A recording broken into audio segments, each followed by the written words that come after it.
350 Kawasaki, comes around the corner, bang, hits me.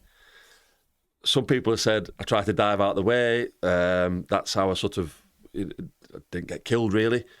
Smashed into my right leg, split my right leg in half, threw me in the air, 35 stitches in my forehead. My ear was completely closed. I was unconscious for 4 hours. I was in a bad way, yeah.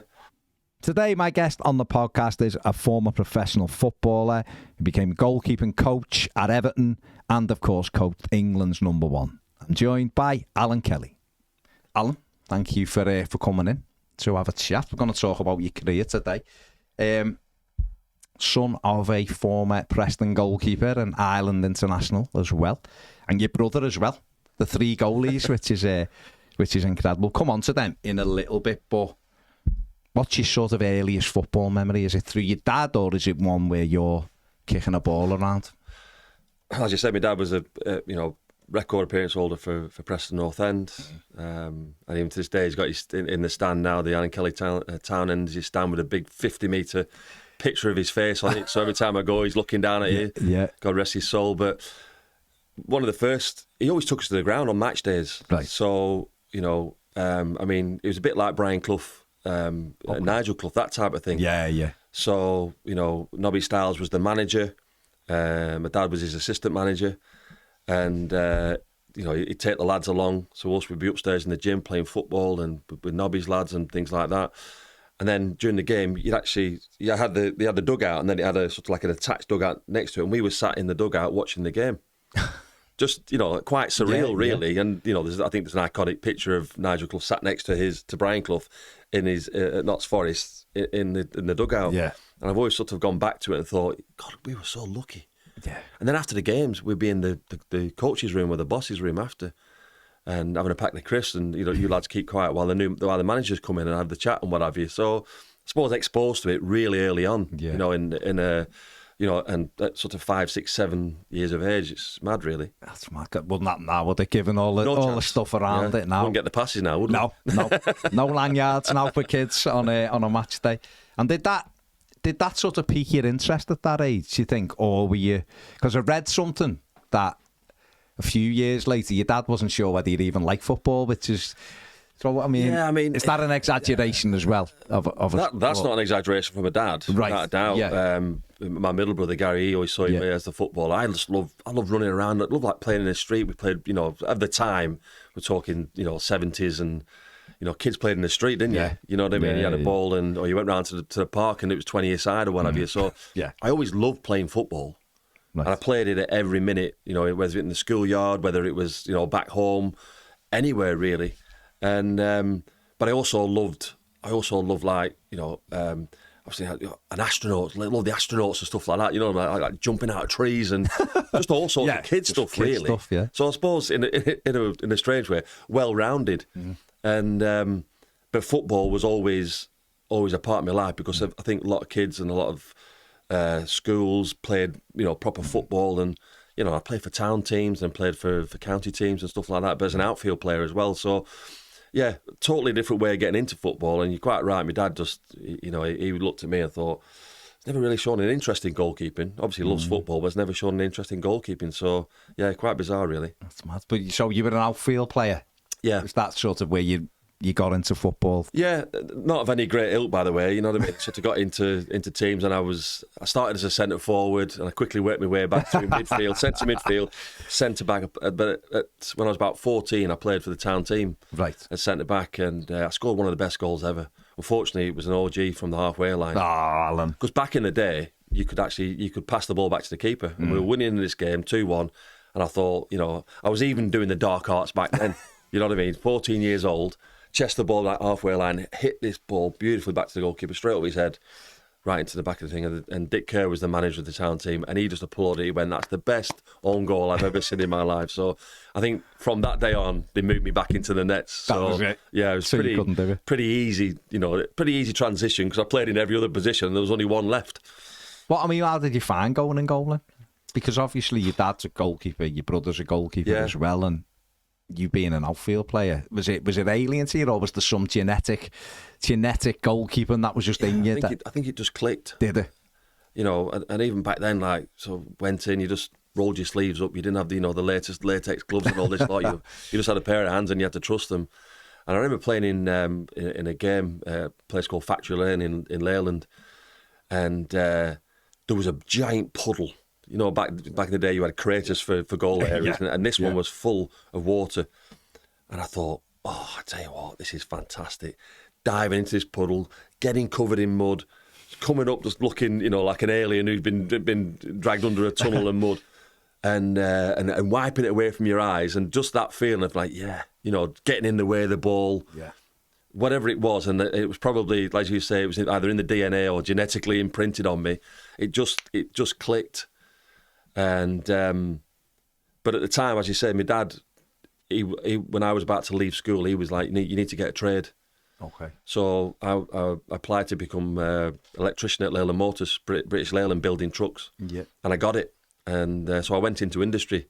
So the first 15 months, year and a half of my life, I was an apprentice electrician at Leyland Motors, as well as playing for Preston in the youth team and in the reserve team. Because of the time and everything, it's in context to a time. No money at Preston. So a little pool of players to call upon. Goalkeeper gets injured.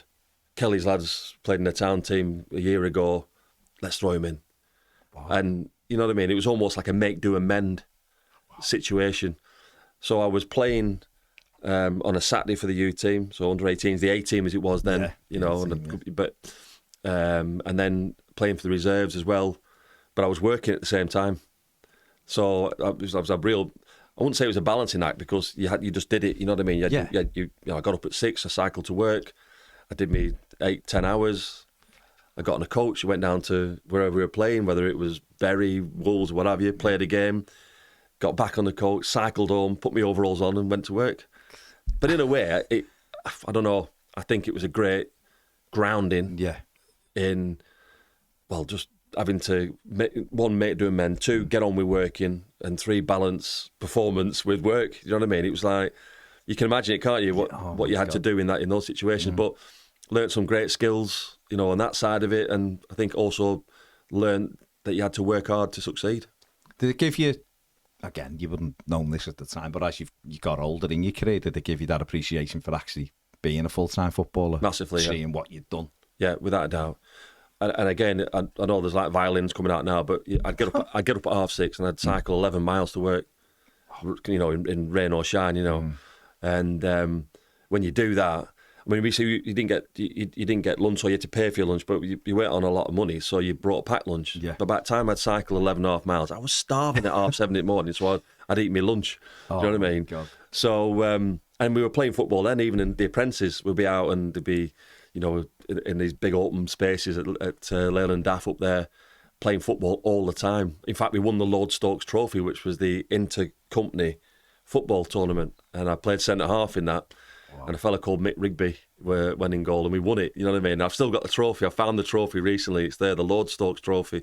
So that was my first footballing big trophy. You know what I mean? But I really appreciated, I think, the one, I suppose, going in to get a trade and what that's going to mean, 4 years, and following the rules and do everything like that. But also then having that connection through Preston, through goalkeeping, of that little spark of, something could be here. And very quickly that happened. Were you happiest playing in goal? Do you think?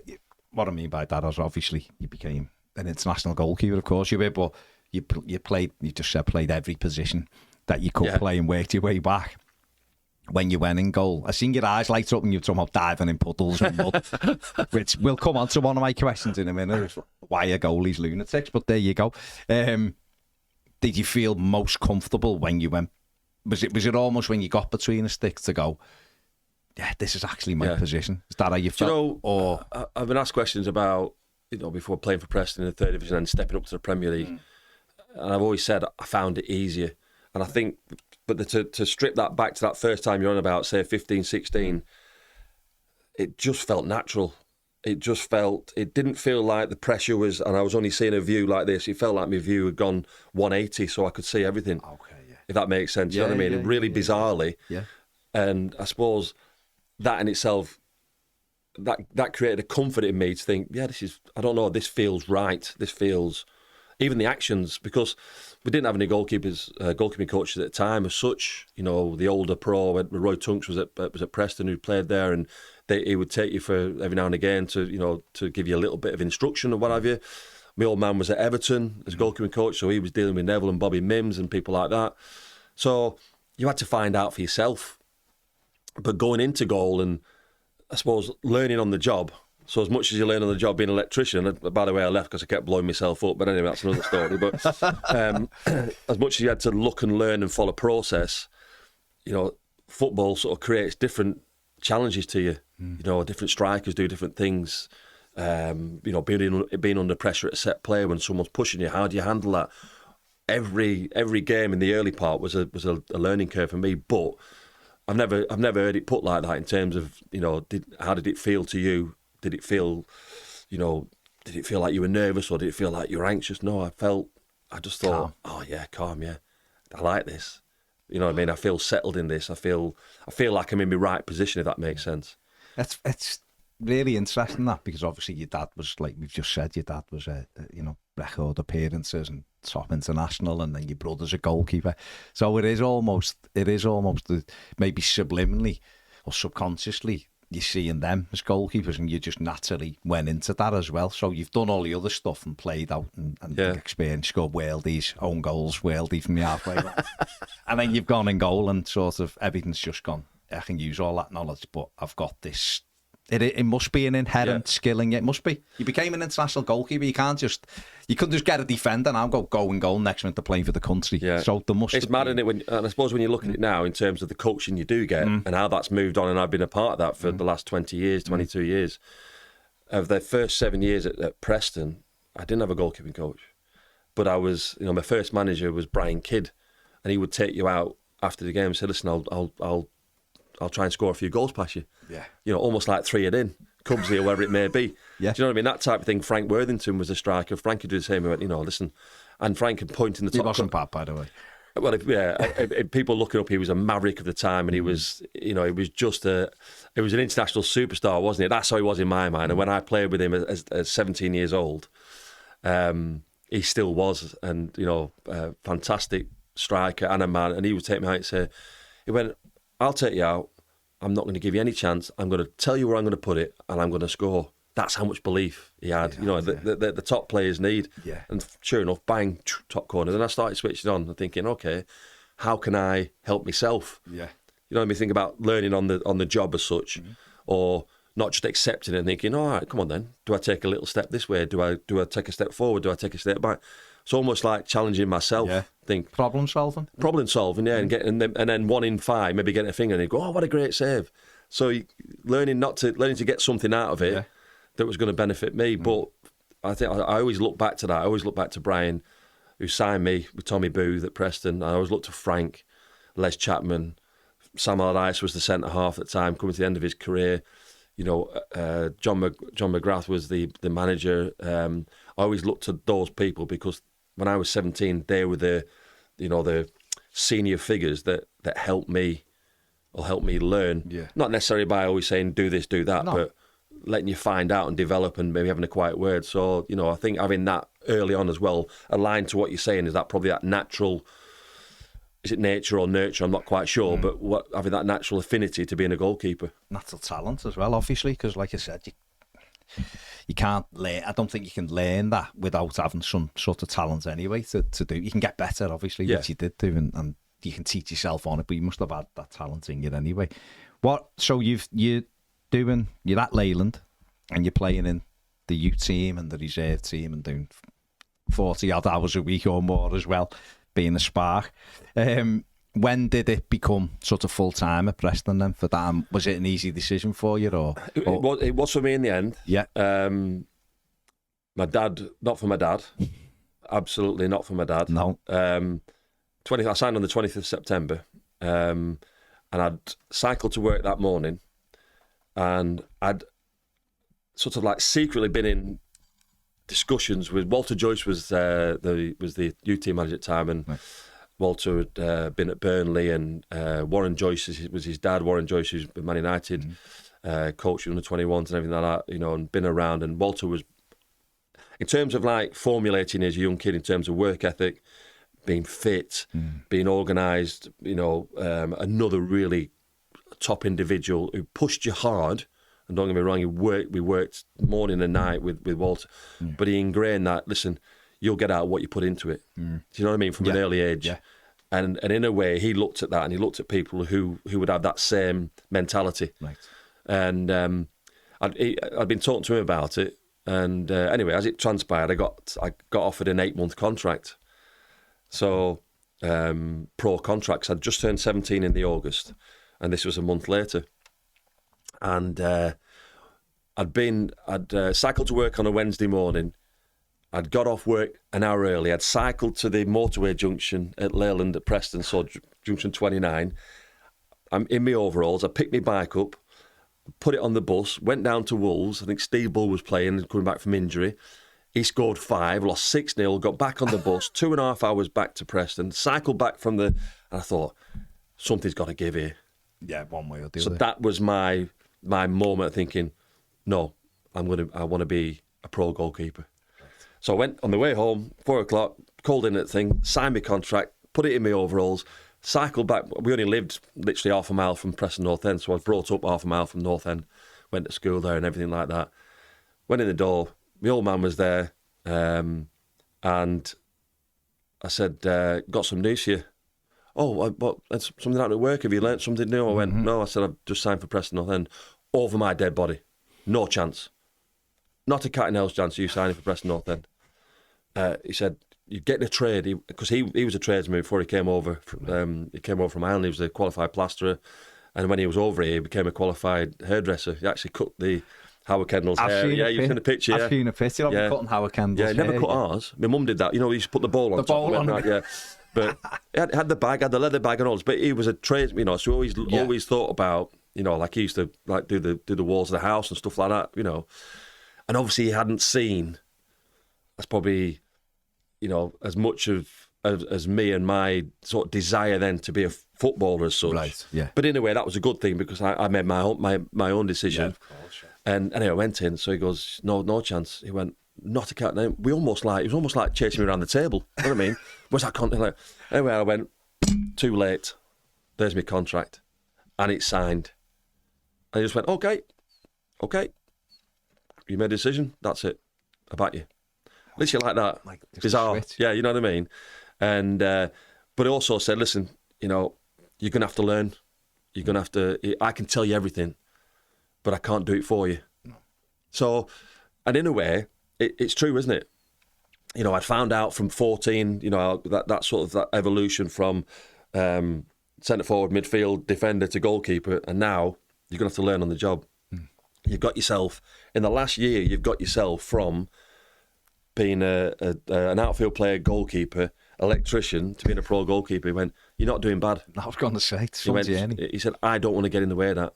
I'll help you, but I don't want to get in the way. Which is actually, and I've always spoke about it and saying that in a way, obviously I had an aptitude to learn quickly, and he must have seen that.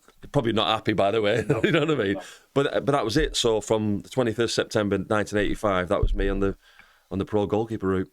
I mean, that's for him. I wonder how much of a surprise that was. Because in his head, you're coming home saying, I can wire a fuse box up now, and you go, no, actually, I've signed for Preston North End. And do you think because he was obviously a Preston legend, do you think he was thinking, a bit of pressure as well there? I think so. Yeah. I think so. My middle brother Gary had gone off to Newcastle, so he was away from that, and I'd literally just stepped into the fire, hadn't he? I was following in my dad's footsteps, which probably as we go on, I've done that on multiple occasions. Yeah. But I was sort of, even from that early age, I sort of like everything was on an even keel. Didn't get too high, didn't get too low, and I had that mentality all the way through, And I think that enabled me to do that. And I never really, and I've always said that, I never really felt the pressure. It's bizarre. I never felt the pressure. And maybe because I'd been in the environment from 5, 6, 7 years old, so you were used to it, weren't you? And it was natural. And so you knew personalities, you saw star players, at Preston and teams coming in, and as you said there, it was almost like became a way of life, or you absorbed that. And I think, but I never felt that. I never felt the pressure. I made loads of mistakes. Don't get me wrong, but I never felt the pressure of going and thinking I've got to be better than my dad. So I used to walk from home to home games. So when I got in the first team, I'd have my bag and I'd be walking down and going past the fans and stuff. Yeah, and even on the way home. When you'd lost, you know what I mean? Oh, okay. You'd take your pelters. That's brave. That. Well, I couldn't get home otherwise. Didn't have a car. Couldn't drive. You know what I mean? So a lot of sport of like really early experiences allowed you to deal with situations, I suppose. Did your dad put that in you about the not getting too high, not getting too low, or was that just not? Was it? Because obviously you remember being at Preston and your dad was working there and stuff. But do you think? Did he sort of have to say that to you, or did you do you feel as though you just got that from him, that he was able to deal with? Was he able to deal with defeats well, or? Yeah, I think so. I think he never brought it home. Right. He might have a can or two. He might have an extra can or two or something like that. Yeah. But I think. But there was no visible the house was always about football. So okay. That was the environment. Yeah. So he was always 24/7 football. We didn't have a phone in our house. My dad was manager of Preston. We didn't have a phone. He wouldn't have a phone in the house. So there used to be a knock on the door from the next door neighbour, Bob and Irene. The chairman's on the phone. So he'd walk round to the next. That was his buffer, I suppose. But it was it was a house that was it was a football house. But I think my mum also played a major part in that. She was our Rockwells all together, And I was gonna say, how did your mum cope with this? Imagine, the three of you football. Imagine that, right? So my dad. Does she like football? She couldn't watch it. Right. She watched me twice, and on the first game she ate the programme. Back in the 80s, it was like a pamphlet, not what you get now, and it's paper, and it was just mush. And it didn't help that I landed on my neck as well in the game. So. But she went. She's like, I can't go, and she didn't go to a lot of my dad's games. So he played 513 times. I played 500 games. My brother played 600 games. So 1,500 games. And she's probably watched. I'm going to say 4. Wow. Do you know what I mean? But she always kept that even keel. As maybe that's it. That's probably from both of them. Yeah. My dad was always, don't rise to any occasion. Don't get too low on occasions when it goes. Yeah. So they probably. That kept it at even keel, and you picked up on that environment. I don't know. A lot of it you absorb, don't you? Yeah, of course. And it must be something from that. No, I think. It's in a world where right now, with obviously social media and stuff, a lot of footballers are struggling, aren't they, with the pressures and so to be able to sort of keep that. I know social media wasn't a thing at that time, so therefore it's different. But you're still walking home amongst fans when maybe you've made an error and. Fans can be very emotional, can't they, to say the least? My dad referred to him. He just said he said from an early age, he said you're going to get stick. You know, this is one of the things he said when my contract ended. And he went, you realise that there'll be a lot more times when it goes wrong, or more times there'll be fewer successes and more disappointments. Because that's the way of putting it. Yeah. And he always said, if someone comes at you, what have you, he's like, accept it because that's their opinion and that's their team. And listen, understand, and that was a brilliant piece of advice for a 17-year-old kid. And I was a local as well. I was a homegrown local as well. So sometimes you're walking home, so you're going to be sometimes get the brunt of it, Yeah, and I thought, right, okay, yeah, you paid your money, you've come on, I'll take it, and just took it. Difficult. I was going to say as a young pup, you know what I mean? With difficult at any time. At any time, yeah. But a really good lesson in terms of. Attaching to that, staying even keel. Yeah. You know what I mean? I think from an early age, and also at Preston at the time, we were, we finished second bottom of the football league, so 91st and 92 league clubs in my first season there. I played the last 13 games, and then the season after we got promoted. So we went from that I said before about not getting too low, re-election, to then getting promotion, not getting too high. So, early on, despair to success. Do you remember your debut? Yeah, Crew. Yeah, Crew. Crew, yeah, in 86, March 86. How did you find out you were playing? Well, yeah, it's a well-told story, but say Brian Kidd and Tommy Boo were the managers. John Platt, who you'll find when we're talking, I'm like Billy Connolly, we'll have a story, but we'll get back to it. That's fine, go on. That's what it's all about, Alan. It's good. John Platt he played at Oldham. He was a time served goalkeeper, really good goalkeeper. He hurt his back. I was still raw. Literally 5 months into a contract.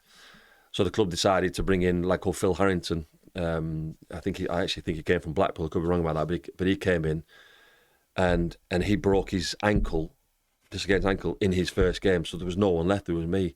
But John Platt is funny because probably this time last year, I was watching Jean-Luc Laban, one of the lads at young goalkeepers at Everton, who was on loan at Farsley, and they were playing at Curzon Aston. So I'm stood behind the goal, watching him with a cup of tea and a bacon balm. And I looks over the far corner, and I've not seen John since the day he left, which was 1986. And I can recognise his face. And I was with David Lucas, the academy goalkeeping coach at Everton. And I went, I know that fella over there, but it's like, how long's that? 40 years since I've seen him. Anyway, I thought, I'm going to have to say hello. He went, you can't, you're not sure? Oh, man, I'm going over. So I went over him, tapped him on the shoulder. I went, John, and he turned round and he went, you took my place 40 years ago. Nobody's forgiven then. Yeah, that's what I went. I went, is that the only thing you can say? He went, oh, great to see you. I'll follow you, But how's that? I mean, that's mad, isn't it? It was mad, but brilliant at the same time. Yeah. So anyway, John was injured, Phil was injured. You've got a good eye for a face then, you never forget a face. Names escape me, but faces bang. And it was him, and he didn't look any different. So we had a picture, and you put it on social media, and everybody goes, oh my word, I remember him, and just brilliant, really, brilliant to write about. But yeah, so the debut comes about, and I'm the only one left. I'm the only one left in the building, so I'm playing, and as I said, I've said like that was my first opportunity to and my first impression. And again, 40 years on now, and it's different stats, every camera. I had to impress the people in that stadium because that was the opinion that was going to come out for me, whether it was the pressman writing on his pad it's going to be in the Lancashire Evening Post, whether it was the director who's going to offer you a new contract, or indeed the manager who wants to play in the next game. So anyway, played the game, lost 2-1. Clive Mendonca, he played at Sunderland striker, he got the winner for them. But Charlton. Did all right in the game. Were you nervous before? Because obviously, how old are you here, Ali? You're 17, yeah, 17. And you're a Preston fan, aren't you? Yeah. And you're going in goal for Preston. But I've walked on this pitch every Sunday for the previous 15 years. Yeah. Because my dad took us down on a Sunday and said, just go and play football on the pitch. Did he? Yeah. So obviously, my mum said, like, you take the kids, Take the kids to the park. So we took his. We've been to church. She goes home. Yeah. We go to Deepdale. Yeah. What was it? So knocking the football around there. So again, we were talking about familiarity. It was so familiar to me. Yeah. Now, people ask me, they say, but your dad had walked on that pitch, and he's legendary goalkeeper for Preston. I never felt it.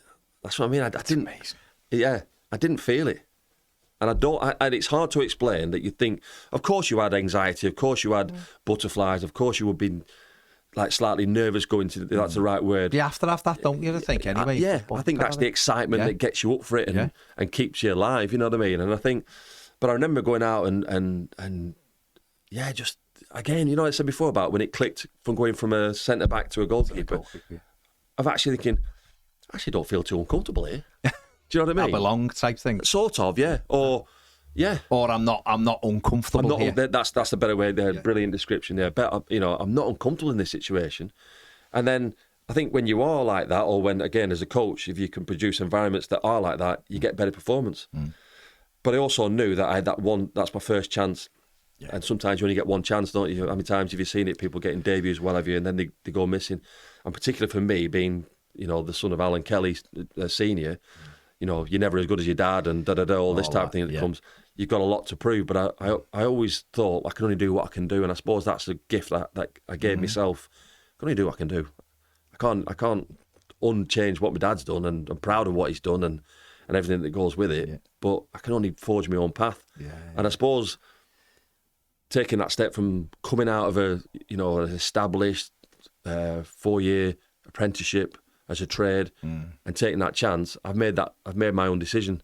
So, and maybe that's the way it's gone. You know what I mean? Now I've dealt with it.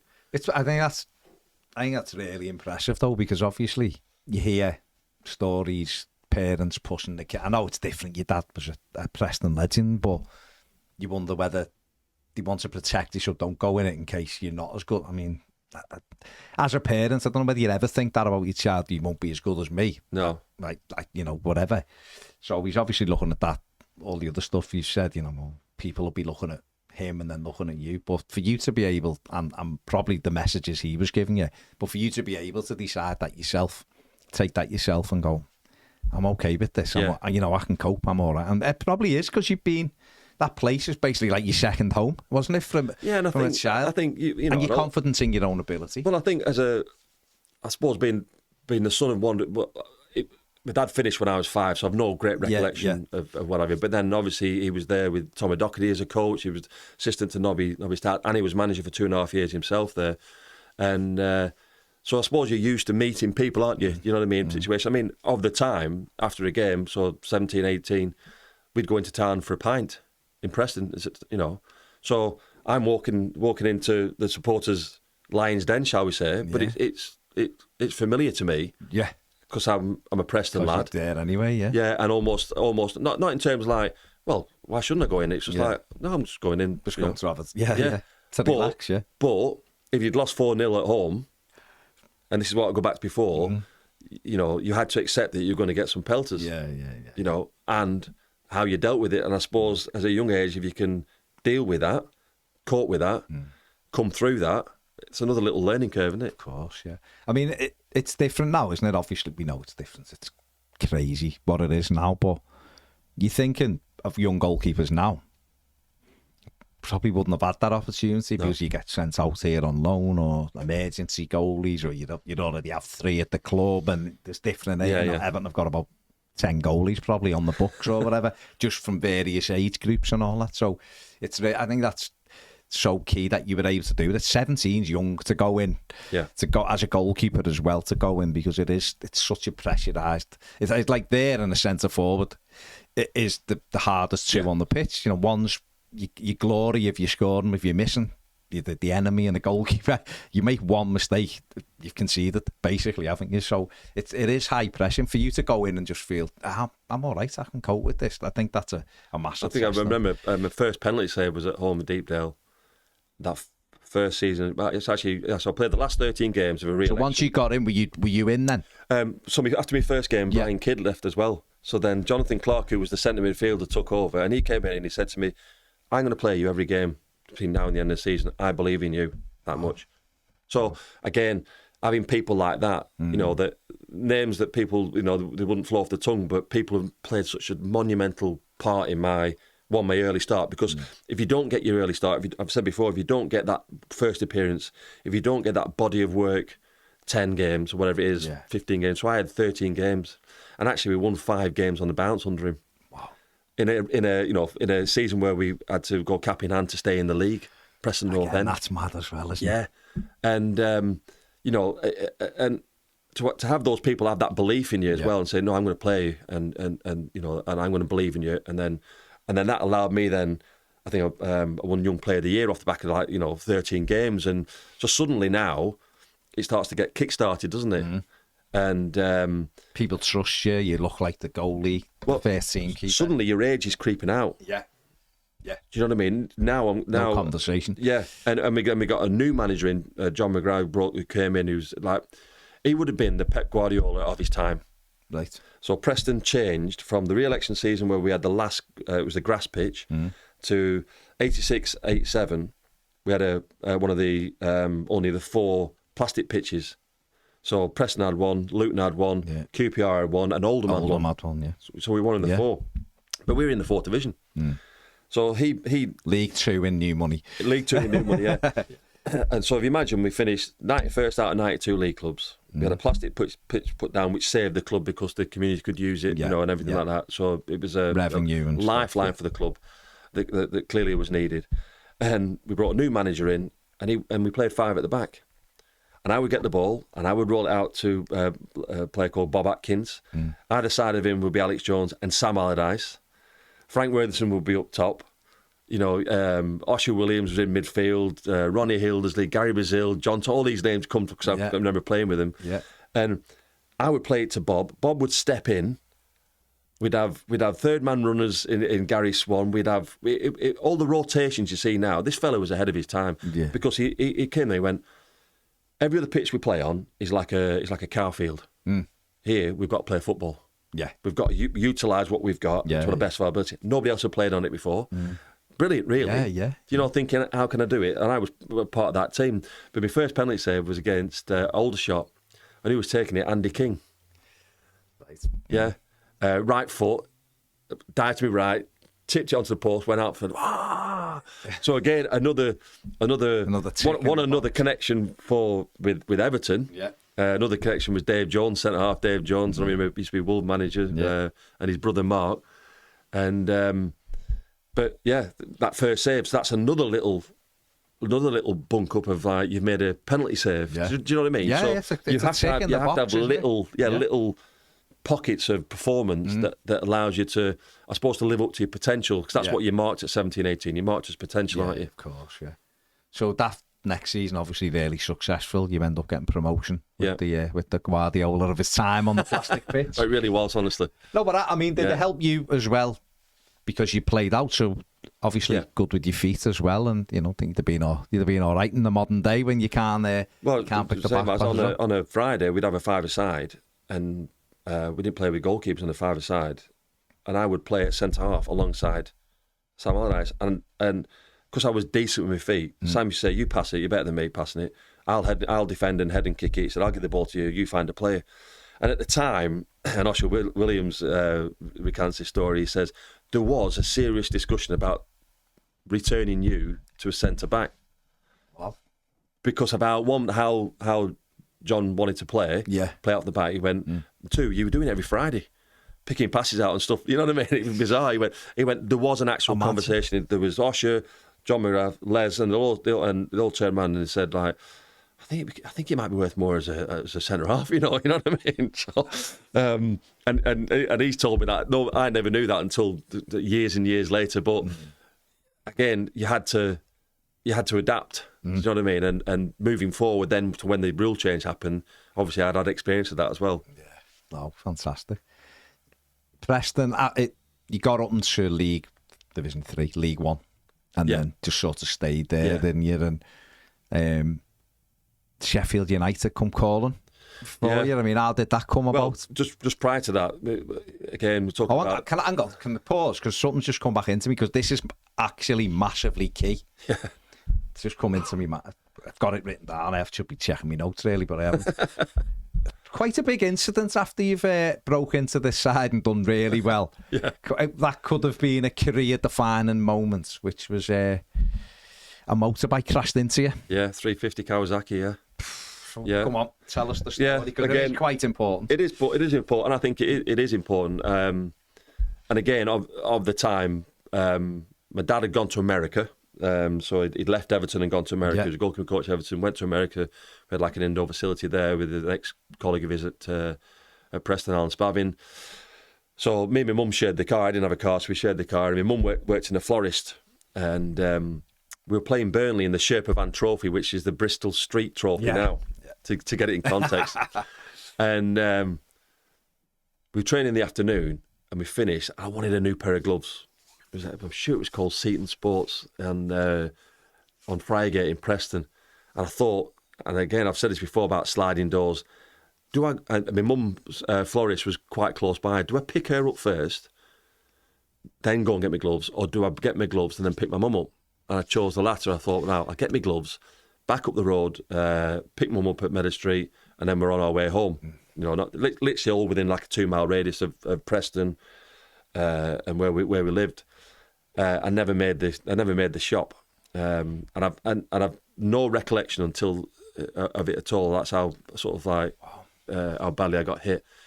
There was a parked car on the side of the street. Funny enough, going through, having a bit of time now, going through stuff. The police report dropped out the other day, and I'm reading it, and it's actually quite funny reading it. When we saw the man in front of the car, but then he got hit from behind, and I'm thinking, hang on a minute. to walk all the way around the car. Do you know what I mean? It was like, but written by the fella whose car was parked. Oh. Anyway, just a surreal little bit about it. But I'm thinking, and it went, okay, fine, done. Because I can't remember. Apparently, I couldn't remember. But anyway, so long story short, 350 Kawasaki comes around the corner, bang, hits me. Some people have said I tried to dive out the way. That's how I sort of didn't get killed, really. Smashed into my right leg, split my right leg in half, threw me in the air, 35 stitches in my forehead. My ear was completely closed. I was unconscious for 4 hours. I was in a bad way, yeah. But funny, coming into hospital, I woke up, so I don't remember getting hit. Don't even remember getting there. Didn't know where the car was, so obviously quite a significant blow to the head, you know. Yeah. And I'm in the trolley, and I'm being pushed into the emergency room, and I feel a thud in my hand, and I was like, my mum had a lovely gentle Irish voice. Alan, it's mum, you know.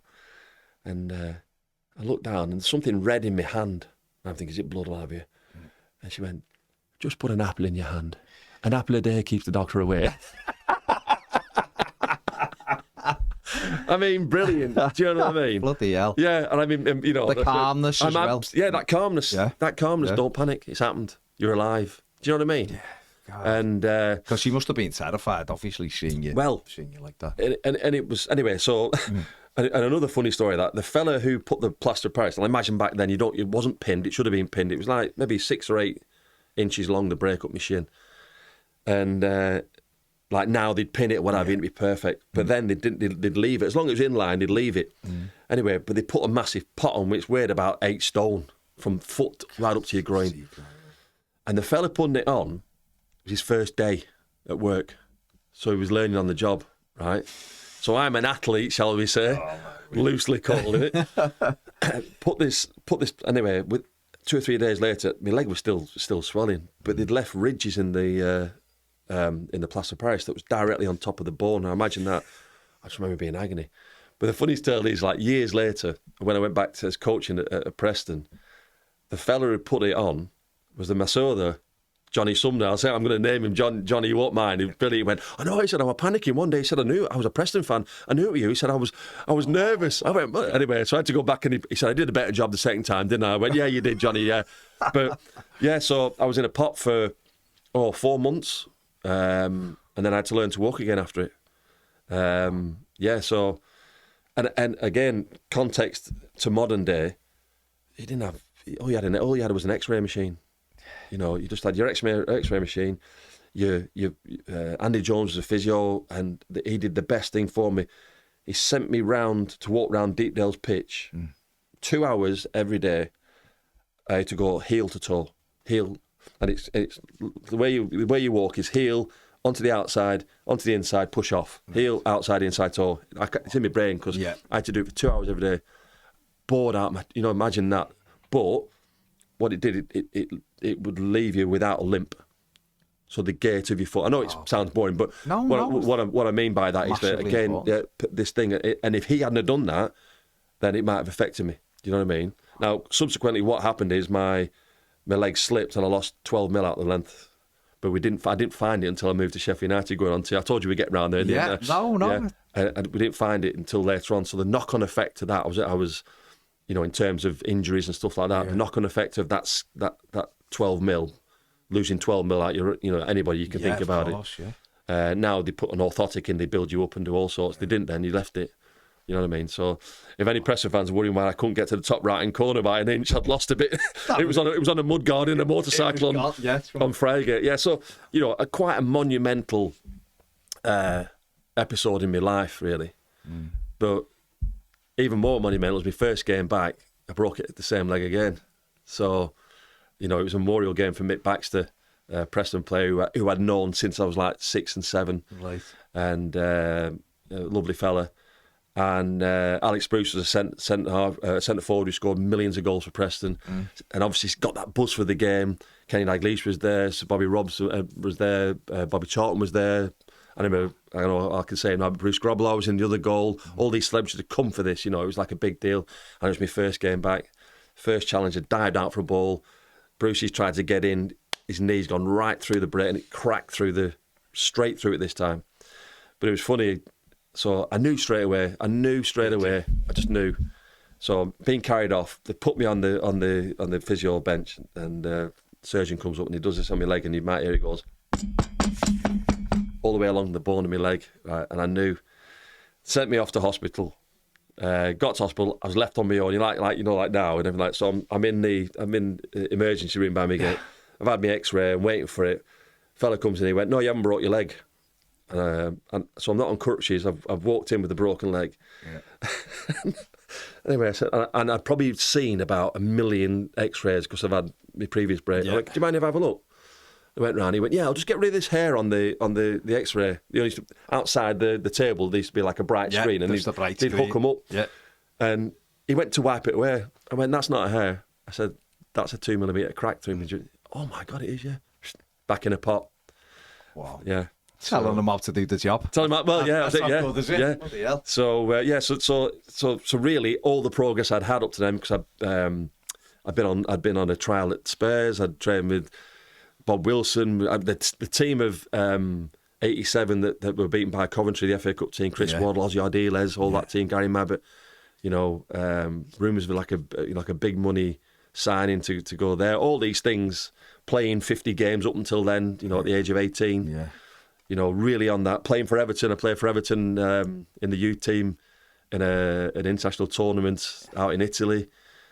So, bang, stopped in its tracks, you know. So I was 18 months out of the game. So, I mean, when you broke it again, were you concerned? Thinking, no, I've got to go back in again. Is this going to happen again or not? Were you here we go. Again, that calm. Reset. Yeah, off again. Got to go through the process. When you re-break something or break through the almost like the callus that's built around that built strong, that's already in place, whereas before it's got to be sort of like generated. So you've got a massive piece of solid bone that's healed. This has gone through me, and you've just got to let it remold down and reattach and fill in. Yeah. But that was in. The first one was in April 88, the next one was March 89. But the funny thing about it is I came back, I started training. I got dismissed from the fracture clinic of who we were great friends at this time after 18 months. Yeah. I got dismissed. Well, if you're telling them how to do the job, you will be. Yeah. I got dismissed from the fracture clinic on the Monday, and John McGrath called me in on the Tuesday and said, "Right, don't want to alarm you. I know you've been out 18 months, but you're playing on Saturday." I don't want to alarm you. Orient away on Saturday. So what we're going to do is you'll have a day off tomorrow to get your head around it, and then I'm going to work you morning and afternoon on Thursday. We'll travel down Friday, and you play the game. No problem, boss. So that you see how it's, no problem, boss. But what I did do, I went to Johnny Sumner, who owed me one by then, the fellow who put the plaster of Paris on, the pot. I went, "Johnny," I said, "have you got anything that you can put as a shield on my shin?" I went, "I've not played 18 months. Last time I played, I broke my leg." He went, "Brilliant. This is new material coming. It's called titanium. I can get it 2 millimetres. I'll build you a shin pad." So he built me a shin pad. It was like the size of a wicket keeper's pad in cricket. Anyway, put it on. So we're in the fracture clinic, and he's kicking me on the leg on the Wednesday, my day off. Boom! Nothing. Fantastic. Try a side foot tackle. Boom! Shade the gun again. Broken a leg in. Maybe that was this problem solving thing. As I said before, you looked at things, you thought, right, don't give me problems, give me solutions. I'll never get it. Yeah. Yeah. So bang, brilliant. Anyway, the first action of the game, just before the game, we're at the hotel. And back in the day, they used to put a film on as you were going to the game, and they put Rocky on for me, to get me fired up. Get you off, yeah. And anyway, so get off the coach, get onto the pitch. The first action, I think they sent it forward for a big giant he was for Orient called Taylor. Comes through from the halfway line, 1v1, and he's heading for me. And I know he's going to take a big touch. Right. Now, This is the moment. This is my moment. This is my test. So I thought, okay, in for a penny, in for a pound. Took his big touch. He came at me like Jackie Chan. Both legs showing, 12 studs. He knows I've been out 18 months. He's going to ask me a question, right? And I thought, I've got to hit force with force here. So I went, here we go. And I just put my head down, almost like a rhino charging, and I just went bang it, and we hit each other. Like it felt like it probably gave me an imagination of what the motorbike must have been like hitting me. Hitting you. Bang. Anyway, referee, players all run over, come over top of me. Alan. I've got the ball in my hands now, and I've almost shut my eyes at the end, and then one eye opens. I went, I'm all right. I feel okay. And that was me. That was it. That was it. But I think if I didn't have that shin pad with that titanium, I think I might have been in trouble because I was tramline, I had stud marks all over me, and he got carried off as well. Like so. But do you know what I mean? Yeah. That might be the madness. Might be bravery. It might be stupidity. Maybe. But problem solving. Yeah. If I don't do this, I'm never going to be able to do this. It's always going to be a little question mark. So give it everything. So just that single-mindedness to go, right, okay, if you want to test it, I'm going to stand up to the challenge, and it did. It's so weird, isn't it? I broke my leg, and nothing as bad as you, just broke my fibula. And I remember I got tackle on the first game back and was out again. It didn't break again, but it was bruised. Hit the nerve and everything. Out for a while and then come back. And every tackle for about the first 4 games, like, get up and just go, is it okay? Because I carried on when I broke, man. I carried on. It's like a big question mark over your head, isn't it? Every time it's like, am I going to feel? I won't be able to play footy again. If it goes, that kind of and thing. that can affect. You but can see why doing it professionally, and then but you can see why players they can think, like an ACL or whatever. It's like, what's it going to be like? Like the mental questioning that you have of yourself. And but for you, because you've had the motorbike, then you've come back and played the game and broke it again. Yeah, and then you've got that challenge early on. Big unit coming at you, and you've had to make that. And it's obviously split, so you haven't gone up. It's like, go in with my feet up for this. Yeah. You've made a quick decision, haven't you? It's 50-50. Yeah. You get up and you sort of one eye comes up and you go, I'm okay. And then that's the confidence back. And it's gone then, that's it. You're done. You were saying before about what, and I even say it to young, you can, how did you deal with that? Like, a lot of it was a lot of loneliness. You were on your own walking around the pitch for a year and a half, you know what I mean, or whatever it is. But, it's like, you can never, and I always say to all the goalkeepers I've worked with as a coach, and even back then, even when I made a mistake, I can't turn the clock back. I can't. It's happened. I can't do anything. I can't change. You cannot change it, can you? You can only, 1, look to get better. 2, if it's a mistake, learn from it and go and move forward that way. But there's no point, is there? You can look back in history to learn, can't you? So someone said, what would you have done better when you got hit by the bike? Well, 1, I can't remember it, but 2, I would have thought, look right instead of left. You know what I mean? Yeah. But what I mean by that is that I always had that thing of, so if it's happened, I can't change that. I can only deal with what's happened. So that's the injury, and that was the process. And then that first game, I can only deal with it in what's put in front of me. And I think that's the way I've always looked at it. Deal what's in front of you. How can you affect it? How can you make it better if it needs to be made better? And move forward. And I think having that mentality allowed me to, 1, get over that, 2, not be held back by it, and 3, not to let it affect my performance. And they say that first game and that first challenge, no, this is it, do or die. It's that mentality is fantastic, though, to be able to sort of put that to the side and go, I'll deal with it. Can't change it. Let's move forward. Told you goalkeepers are mad, didn't I? Definitely. That proves it, doesn't it? Yeah. Well, I started thinking having you were made up to dive in a puddle and come up and have to wipe the mud out your eyes. It was a bit of a mad one. So the Sheffield United stuff, then obviously playing for Preston, made a lot of 140 odd appearances. I've got to change that. 164. Is it? You know what? And again, they're league games. Yeah, they're league games. Nobody counts the cup games. The cup games, no, for some. So how many is it? 164. 164. Yeah. Right. Yeah. They were league games. 164. So a lot more. And then obviously, how does this Sheffield United move come about then? Yeah, it was just a phone call. 1992, so it's the dawn of the Premier League. Yeah. And I've been on the plastic pitch at Preston for 6 years. You know, and anybody who knows that those plastic pitches at the time, they were concrete carpets, weren't they? That's all they were. Yeah. So imagine as a goalkeeper diving on that and just the impact. And subsequently, was your leg okay? But like, was the leg okay with playing on it? Or, yeah, it was fine. Nothing back off them pitches, do you? No, exactly. You know what I mean? And that was the thing. And in a way, we were guinea pigs. You know, in terms of like, if you land on something that's not going to give you anything back, all that force is going to come back through your body.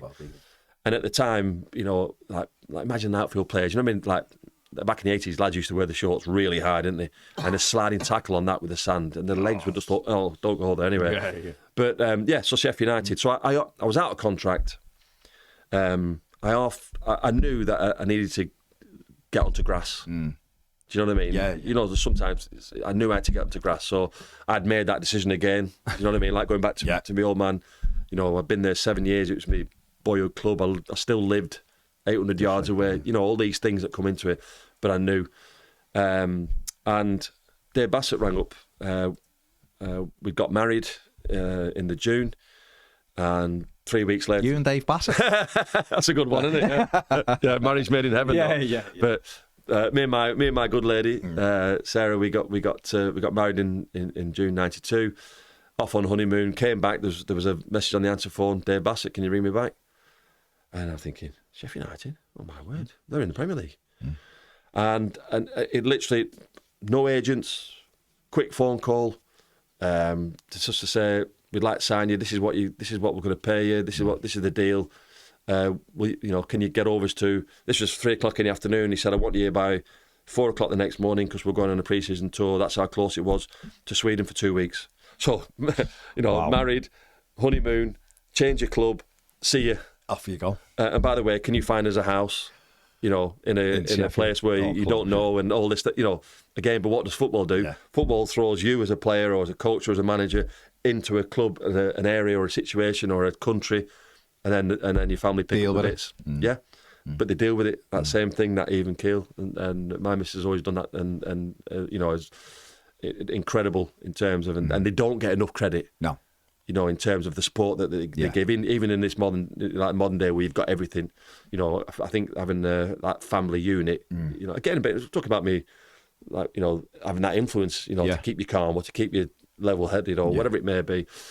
So gets on the bus, arrives there. The only person I really knew was Paul Beasley, centre back. Yeah. A little bit from playing the lower leagues. Gets on the bus, travelling down, no private jets then, get the bus down to Heathrow. Halfway during the journey, there's a tap on my shoulder. I didn't know I'm sat in the middle of the bus. Like, I've got a beautiful new Sheffield United polo top on. I'm thinking, this is great, Premier League. And Carl Bradshaw, David Barnes, right back and left back. What are you made of? Pardon? What are you made of? What do you mean? We've come into this dressing room. We need to know what you're made of. Bang! Got hold of me. Brad's got me in a neck hold from behind the seat of the coach.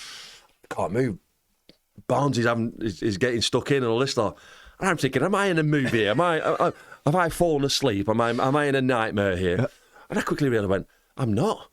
Brad's just got me like that. I'm thinking, I need to do something. My shirt, my beautiful new polo has gone. Oh, I'm naked now. I'm thinking, what the? I thought, sod this. So I somehow got hold of Brad's, ragged him off. I've pushed Barnsley away, and then we've ended up in the walkway between the seats, and we're like in the coach. Then the toilet block was in the middle. So Barnsley's like, come on, Ed, come on, wow, we've got him going now. It's like, so my head's gone. He went, come on, what have you got? What have you got? So I've gone, okay, bang, boom, give him a dig. And he's fallen down the steps to the toilet. I think, oh my God. So then reality's coming. I think this is not a nightmare. I have woken up. I have been involved in this initiation, shall we say? Yeah. And I've just hit David Barnes, who's the left back, for Sheffield United, who've been in the old First Division for the last 2 years. So great, really good start to your career at Sheffield United. Barnesy walks up the stairs, puts his hand out. He goes, "Welcome to Sheffield United. You'll do for us." Oh my! And then they both walk away. Everybody walks away. Light comes off. Boom. Quiet. Just calm. So I'm sat there like after the heat of battle. Yeah. I'm thinking, but I've no shirt. I'm thinking, what's happened here? Anyway, I thought, so I had to accept it. You know about these things, like that these things happen, like getting run over, whatever. And this is my initiation. This is the next one. Next day we land in Sweden. We training next day. I couldn't move my neck because they'd had me, like someone gets you in a proper neck hold. And Dave Bassett's thinking, what have I signed here? He can't move.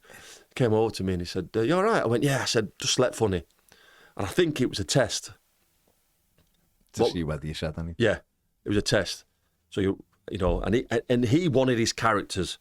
I think he took character more over ability. Don't get me wrong, we had ability with Brian Deal, Glyn Hodges, Brads, Dane Whitehouse, you know, really, really good. John Gannon, you know what I mean, and Bees and people like that.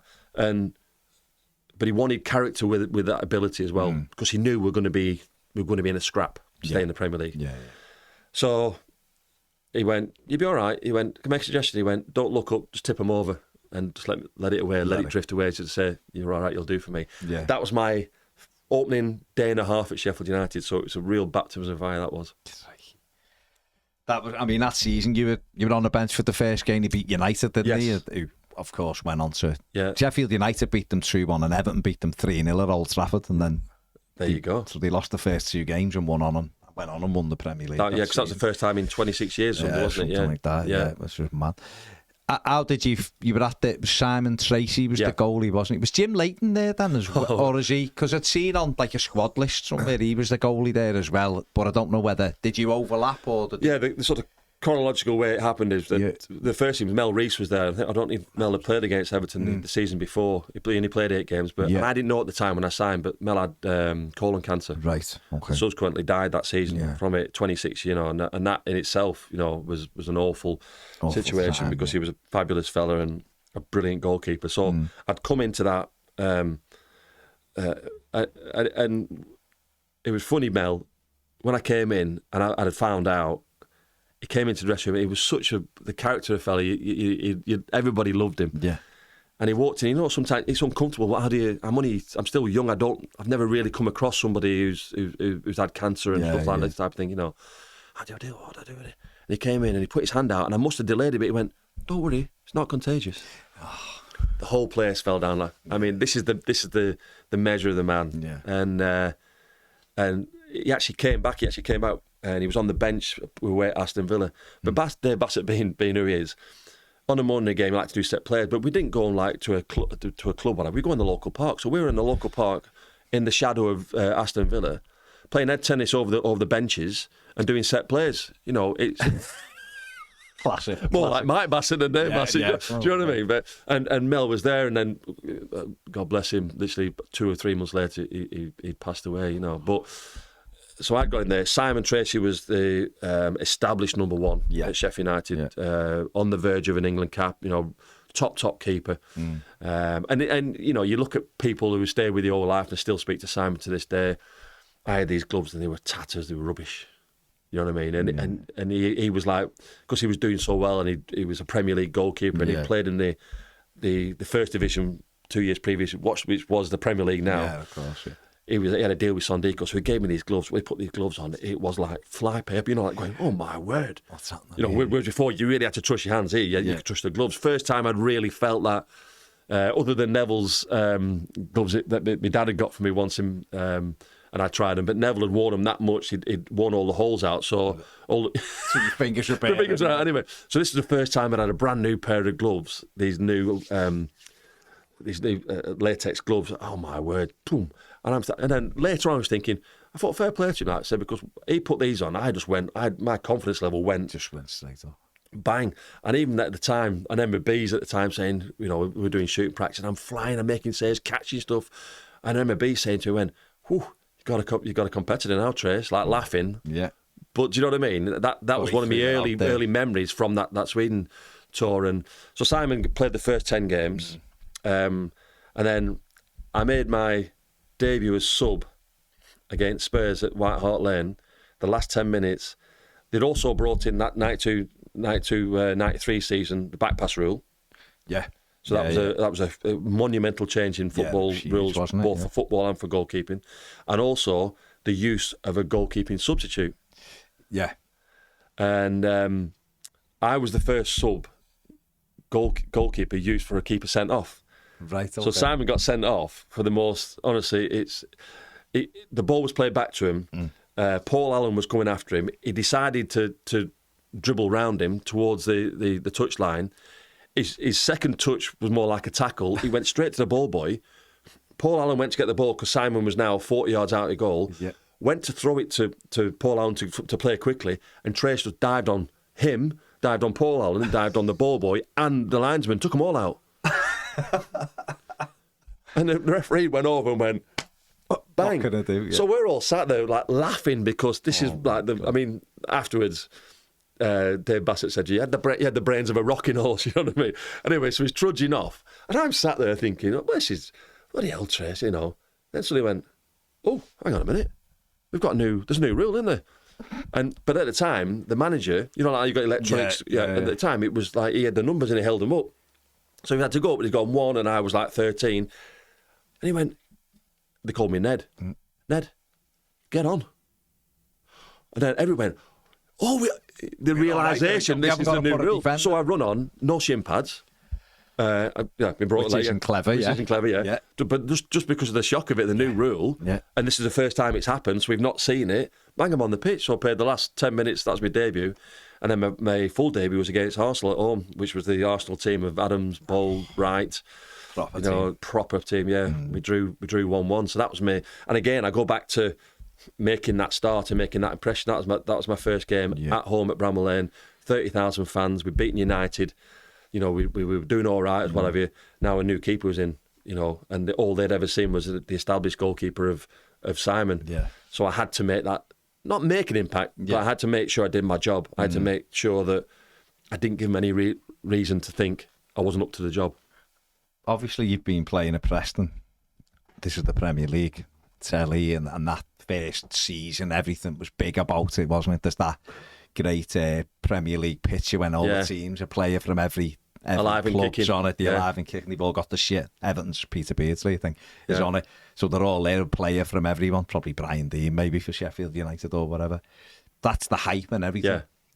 You, of course, you've come on at White Hart Lane, that could be passed off as, like you just said, one of those things. Just one of the 10 minutes have got me. How nervous were you making the Premier League debut against Arsenal, knowing they're a top side, obviously, and you're in front of your own people, but you knew Preston's you're a Preston fan. You would have the pint people, but with you, you've done that and performed really well. Now this is a new city. I'd never played Premier League, never played the Bramall Lane. I'd never been to Sheffield either as well, and when you come down, especially that time, when you come down to on the car park where it is now, it's sort of quite iconic because it's almost like it's imposing the south stand rises up and it's got those pillars of concrete that come down, and so seeing that as well, do you know what I mean? Because like Preston's ground when I was there wasn't the ground it is now. It was the old ground, and this was the sort of like now playing this, you know, with this sort of stadium rose up as a cathedral as such. You know, that's in my mind anyway. But that first game, I think I was all right. Yeah, comfortable again. Yeah, because I think another thing that sort of an attribute was I always tried to, and it's something I've done in my coaching, is to give myself the best chance of performing. So, you know, as long as I'd done the work during the week, as long as I'd, you know, eaten right, as long as I'd trained right, as long as I'd listened to what the game plan or was we were doing, and as long as I'd paid attention to all those little cornerstones, then what happened in the game was either going to be what I did. If I made a mistake, I said before, I've made a mistake. It's not because of something I've not prepared for. I'm human. And I've always said about goalkeepers, you know, everybody expects us to be perfect. It's probably the only position where you have to be perfect, because 9 times out of 10, if you're not, it's a goal. You've goal. So, and that's the way I sort of equalised it in my head to say, okay, I've trained hard, I've worked hard, I've listened, I know who we're playing, I know who can hurt me. Do you know what I mean? These things, these cornerstones that you can go back to and say, right, okay, so I know I've looked at Ian Wright, you know, on the VHS video that, you know, it's about this big. Yeah. You know what I mean? So I've given myself the best chance of performance. Probably that's the best way to describe it. I've given myself the best chance of performing. On the day, it can go what will be. I had a good game. We drew 1-1. We were 1-0 up. Ian Wright scores, which he always, you know, he was lethal. Or he is, you know, he's lethal striker. So, you know, there's no shame in that. No. And then everybody looks at you in slightly different eyes then, don't you? You've made your full debut, you've dealt with it, you've coped with the pressure, you've made your debut at home, and right, okay, what's next? Yeah. And there's a roll on from that, really. Yeah. I mean, you done well at the club you played the most for, wasn't it? Sheffield United, and had a good time. And how did you feel comfortable then in the Premier League? Was it just once you were in, it was just perfect way to describe. Yeah. Playing at Preston, playing in the old, the new second division, the old third division, and the fourth division. The physicality of it was seen to be believed. It was a different type of football because it was a different era. Yeah. You had to learn. You knew the dark arts of when who could hit you, how you could get hit, what were strikers allowed to get away with in the terms of the challenges. And then a lot more than nowadays, by the way. I've got I've had 19 stitches side of your eye, so straight elbow, what have you. But you going into the Premier League, and I just seen. I said to you before when you were saying before, what did you see? What picture did you see? And I thought, I feel comfortable here. Yeah. I had the same feeling. It's almost like my debut, a new debut. Yeah. 7 years later on. Excuse me. And I had that same feeling. Bizarre. And that's not trying to be anything other than what I am. I seem to see it better. Yeah. Understand what was coming towards me. Pick out a flight of ball better. I don't know.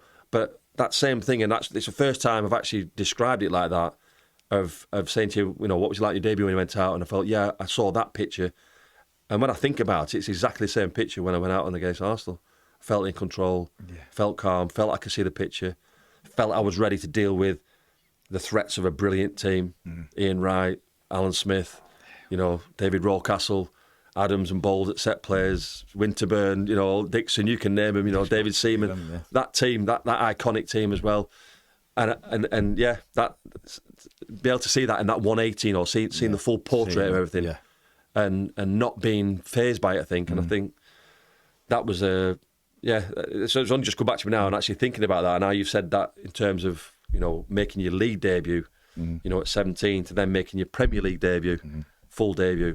Yeah, it's a good way of describing it. It's great. I mean, it's fantastic to feel like that because the glare of it as well, that first season, even though it was the same product, but it was built as this different thing. Razzmatazz, wasn't it? That's all it was, and it was Americanised, wasn't it, really? And everything was high profile, so to face such a top side as well, and a high profile side as they were, Ian Wright, what a player. To cope with that on your home debut in front of everyone who got an established goalkeeper in. Quickly on from that, sorry, was then the Sheffield derby, which has just obviously gone past on Sunday. This was the first one of the Premier League era at home. Simon had come back and he got a bad injury in his shoulder, so I sort of knew I was in. And I've got another little story that runs alongside that. When I signed for Sheffield United, second training session, I pulled my right thigh. I didn't just pull it; I ruptured it, right? But one of the sort of rectum to the side. I thought I can't come to a club. I've broken my leg twice. I've had all these. I cannot say I'm injured, so I didn't. So I kicked left-footed. So I remember, and then Simon gets injured. So the reason why that came into it was because I'm thinking about the Sheffield derby, and I'm thinking, right, okay, I've got a kick in this game left-footed. Right, so there's it's on Sky. So you played the Arsenal game injured, basically. Yeah, I played injured, from July, yeah, and I've still got the hole in my thigh now. I can put my thumb in it. Oh my God! And I didn't tell anybody. Isn't Dave Basser thinking, sure he's right-footed? You're just beating everything. I couldn't kick it as far, but I was half volleying as well. Imagine the pitches like that. So I was half volleying with goal kicks, and they were going all right. Yeah, you sort of get think on your feet, stuff like that. Problem solving, yeah. How can I get away with it?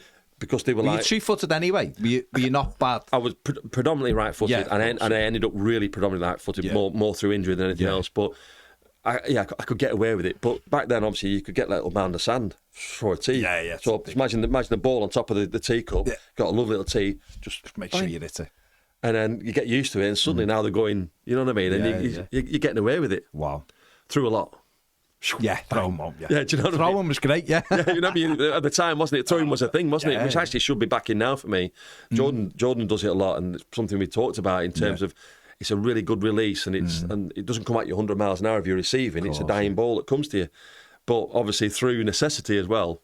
Anyway, so but then adrenaline gets in and certain, you know, whatever anti-inflammatories, I suppose you can take what you need to get through these things. Yeah.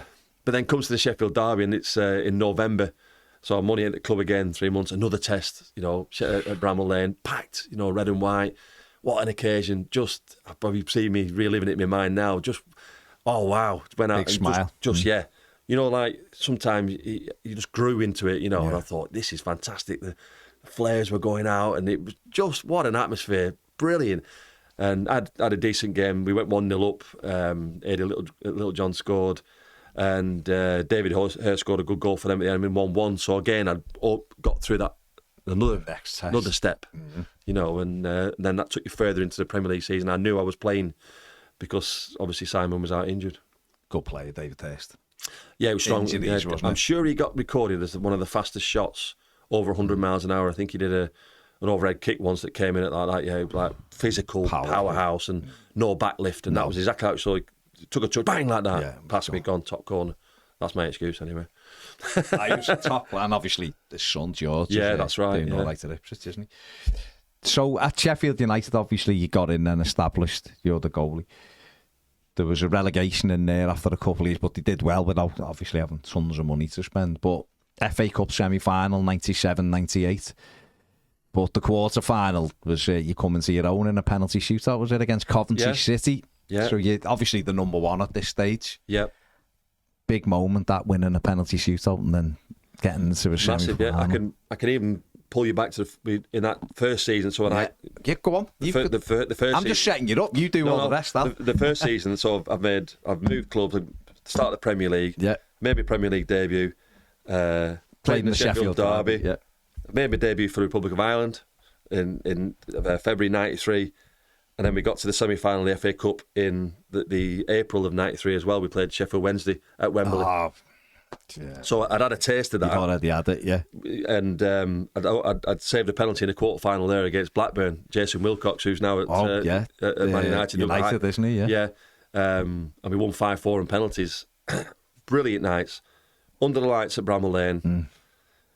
The tension and the atmosphere, a charged atmosphere. You know, you save a pen, the roof comes off the stadium, and you win to go through to a semi-final, and you're a hair's breadth away from a final. We lost in an extra time at Wembley. But what was that like then? I mean, obviously a semi-final, Sheffield Derby at Wembley. It was incredible because Arsenal and Spurs had lobbied to play their game there. Yeah. To get more people in. Yeah. And then both Sheffield clubs said, well, if they're doing it, why couldn't we do it? Yeah. So really the start of what we see now. Yeah. 85,000 people came down from Sheffield, empty Sheffield. And I saw a picture of the day walking out. I'm talking to John Sheridan, who was a teammate of Ireland. Yeah. And hell of a player. Great left foot, you know what I mean? Yeah. But a real technician, but also, you know, a real earthy lad, a Manchester lad, Manchester Irish lad, and just a great character, you know. And he's walking out, and he used to have his saying, "You call you a crisp packet, and he's walking out. And I think he's just called me, you better watch yourself, you crisp packet. And I'm laughing at him, but as I'm walking out, you can almost again that thing, thinking, "Wow, this is fantastic." You know, not being overwhelmed again. I suppose not looking at it and thinking, oh my word! Yeah. I'm overawed by this. Yeah. The enormity, the size of it. It's Wembley. My dad had played there in the '64 FA Cup final against West Ham and lost. You know, all these like points from history and coming through, and you know, and I'm thinking, this is brilliant. And then I concede in the first 30 seconds. Chris Waddle, direct free kick, top yeah, corner, I remember bang, it. yeah. So I haven't touched the ball. Yeah. You know what I mean? But I went on.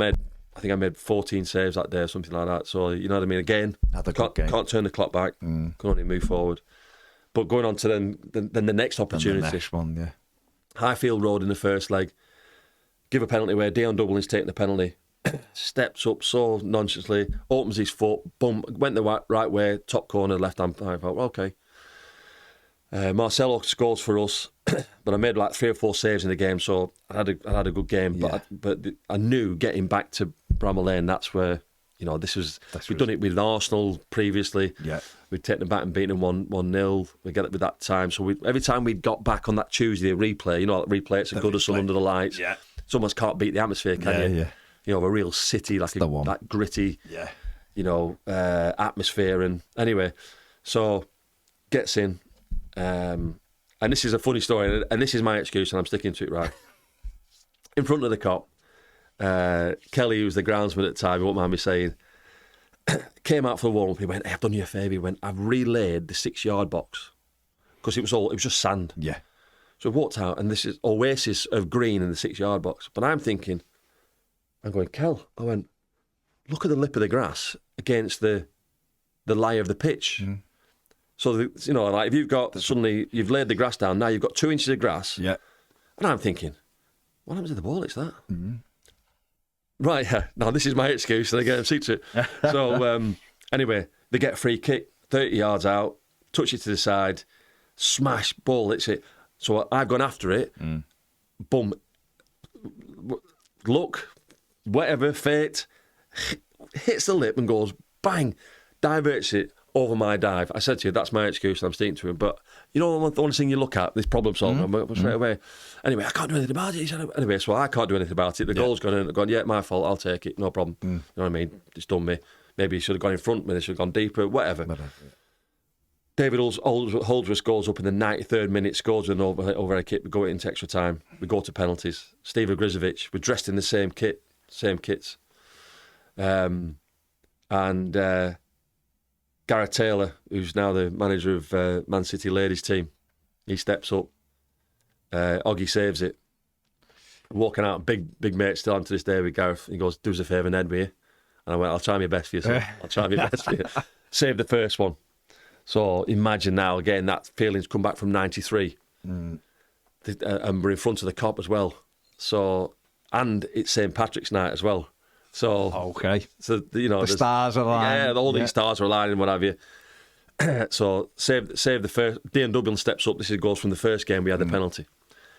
And I'm thinking, I'm looking for cues. And I'm thinking, what's he going to do? Anyway, exactly the same body language. I'm thinking, he's going to do exactly the same thing here. He's going to almost stroll, not in an arrogant way, but just he's like, I'm not going to give you any relax, and then I'm going to open my foot. And as he opened his foot, I was already on my way, and my eyes must have been like saucers, and someone got a picture while I'm mid dive, and they used them years later, like they used to give them to sponsors, stuff like that, because it was the moment. And as you can almost see his eyes go, oh no, oh, no. Yeah. Anyway, bang, save the penalty. There, place erupts. Anyway, so we keep going. Save the second one against Burrows lad. Used to be at Liverpool, right? David Burrows played for Everton as well. Yeah. Not many games, but he played. Yeah, so left back. Yeah, saves his penalty. And then it comes to Simon House. The young lad came up and he's walking. About nerves and you can enormity. Yeah, and he one of the first times he had to walk from the centre circle with the ball. Right, and I'm thinking, his right footer. I think he's going to play safe here, because you get tight. Yeah. So you tend to pull across rather than open up. Oh, okay. Do you know what I mean? So anyway, he pulls it to my right, dives down, hits my wrist, bounces back across, rolls, hits the post, and stays out. You just said it before. The stars aligning. Stars, yeah. So that's 3. So then Wayne Quinn steps up, young lad, left foot, ended up going to Newcastle. Quinney, great fella, lovely fella. But even better footballer. He had a wonderful left foot. He steps up and he absolutely larruped it in the top corner and then set off. And every seat from the stand emptied onto the pitch. It was like Everton under Frank when we at the Crystal Palace game. Imagine that if you want to get a picture of it. And they've just got us aloft. We're on the shoulders. But people are trying to get mementos, so trying to pull me boots off. Now, I nearly dislocated my ankle, one of them, you know what I mean? And you're lads. So, and it's just one of those moments, bedlam, but beautiful enjoyable. Bedlam. Yeah. Do you know what I mean? Because in football, the context of it, you don't get lots of them, do you? No, you don't. You just don't get them. You know what I said before about you get more downs than you get ups? Yeah. That was one of the ups. Yeah. You know, so your dad's words coming back. Yeah. And enjoy those while you can. Yeah. You know, but by the time we got off the pitch, all they had was tea. St. Patrick's night was well and gone. It was gone. Night after, yeah. God. But it was yeah. Well, it was a fantastic moment. I suppose in my 7 years, 255 games at Sheffield United. I love that you know exactly how many games. That's brilliant. Absolutely. And then obviously off to Old Trafford, was it, for the other? Old Trafford, yeah. Trafford for Against Newcastle. yeah. Against, at the time, me and Shea Given, both playing in the, you know, both for Irish keepers at the side, yeah. And but they had like Alan Shearer and Gary Speed, God bless his soul, and a really, really good team, good players, and we lost 1-0 there. And I've said it before, you know, when you look back, that 2 occasions, you lose two semi-finals, you know what I mean? But, you know, the journey to get there and everything, that's your journey. Yeah. Do you know what I mean? And that's another experience. And then when you move into coaching, you can then call on those experiences to help somebody who's either in that pressurised situation or understand what's happening. Alan Shearer with the winner. Yeah. So he was one of the top players. You're on about how the stars align, but ball got crossed from the right hand side, so on the dugout side, where they come out of the tunnel, that side there. Yeah. Ball got laid back to him, beautiful ball, box cross, whipped in, back post, and I've got across, and he made a bullet head, and I just made an instinctive save. It's hit my hand there, and it's rolled like that. So I've saved it. Yeah. But it's almost like when someone takes a penalty, the keeper saves it, and it goes right back out to him. Yeah. And he smashed it. You know, you think could have gone anywhere. Yeah. But they're the breaks, aren't they? But you've made the save, haven't you? But it's one of those things. But you look back at it and you go, do you know what I mean? It's sliding doors, isn't it? Well, look, the one that's hit the post against Coventry, it's hit your hand and get the post. There you go. That could have gone the other way. That's the yin and yang. You know, But sometimes you just want it to hit your hand and go over. And yeah, but you know what? Sometimes, a lot of times in football, you need a bit of luck. That's all you need, yeah. You know, people say you make your own luck, you know, but you don't. Sometimes you just need the bounce of a ball. It might, you know what I mean? It might just, like you say, hit that or strike somebody or not strike them, and you just got to go with it. Got to go with it, yeah. But tough, obviously, to lose that, but obviously, Alan Shearer. If anyone's going to get the winner past you, they may as well be Shearer, because he done it past everything. You weren't alone, Al, were you? Didn't feel at the time, but, no, of course, you know what I mean? No. But it's one of the first time they had cameras in the dressing room after him. We just, honestly, it was the scene of desolation, as it was for the fans, because, you know, in terms of knocking on the door, you know, and but I was also there, obviously being at Sheffield United and being a fan of them as well. I remember being there when David Seaman made that brilliant save, Pescalito, I don't remember, at Old Trafford. I was right in line with it. Yeah. So again, one of those, moments. Another moment. You know, and, it was unbelievable. I don't know how he pushed. Defied gravity. It almost sort of stopped in his hand, then he pushed it over. It was the weirdest, wasn't it? The weirdest save. And I was right in line with it, like watching it live, thinking, that's a Gordon Banks moment. Yeah, just crazy. Of our time, you know. So all brilliant experiences. It's crazy. Yeah. I'm sure the fans are thinking like some positive ones. Yeah, exactly. Your time come to an end at Sheffield United and Blackburn Rovers next. What was that? How did that come about, that move? Or? Yeah, as football happened really quickly, we were talking about Inchy, weren't we? Inchy was named manager at Sheffield United and came in and said, basically, one of you's got to go, you or Simon Tracy. One, I don't need 2 number ones. 2, I've got a wage bill to equalise. 3, we've got an offer from Blackburn. And that was it. Literally, if you were Inchy, that was it, yeah. Put my hand over it, shook hands, gone. Wow. And but that, walking out of the office, and this is my memory, but I think it's near enough that I went upstairs because there was a fan signing and word was out. Oh. And I remember a young boy, 8, 9, and I could be wrong, but I'm sure his name is, because I've met him since, Dave Waplington, I think his name is. Now, could be, he might correct me, somebody else might correct me on that, but I'm sure it is. He came along and he put into his pocket and he put his change. He went, "You can have my change to stay." I mean, imagine that. Oh my word!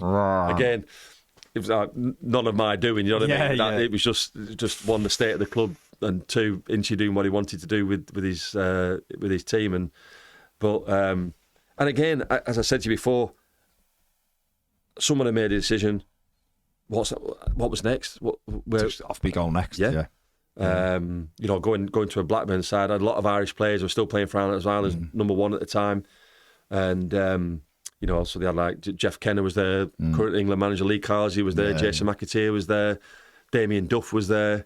Oh, so big Irish contingent. Yeah. It was not was that. I looked at him. Brian Kidd was the manager, so he was my first manager when I was 17. Yeah. So a lot of connections. Yeah. And plus the training ground was only 8-10 miles away from where I lived. Yeah. Well, where I'd been for 24 years. So. Just the positive of that, and also the club got a few quid. Actually, Preston got 25%, so they were happy. They got $100,000 or so out of it as well. So everybody seemed happy, and going there. Blackburn had been relegated, so they're into the Championship. I played in the Championship for a while, so you can see why they were a bit of experience. Yeah, but there was John Filan was number one. He'd been named Player of the Year. There was me. They signed Alan Miller, another one. God rest his soul, Alan. Yeah. And Alan Fettis, who was Northern Irish number one. So we had four in my mind, four top keepers there, 4 time served keepers. Yeah, 3 of which were full internationals, and one had been at Arsenal and been at Middlesbrough and played a ton of games. And just but I always competition never bothered me, never fazed me. Just same motto: do what you can do, work hard, tick your bases, tick the boxes, do what you need to do to get the best of your performance. If you perform and you win people over, you'll play. Simple as that. Simple as that, yeah. So Brian left after about 10 games. Tony Parks took over, came in and just said, "You're playing." So I played I played 40 games that season. So the next 40 games through cup, through I think 30 in the league and 13 in the cup. So it was a first season, but we missed out on promotion. And that sort of hurt the club, so they brought Graham Souness came in as the next manager. Right, yeah.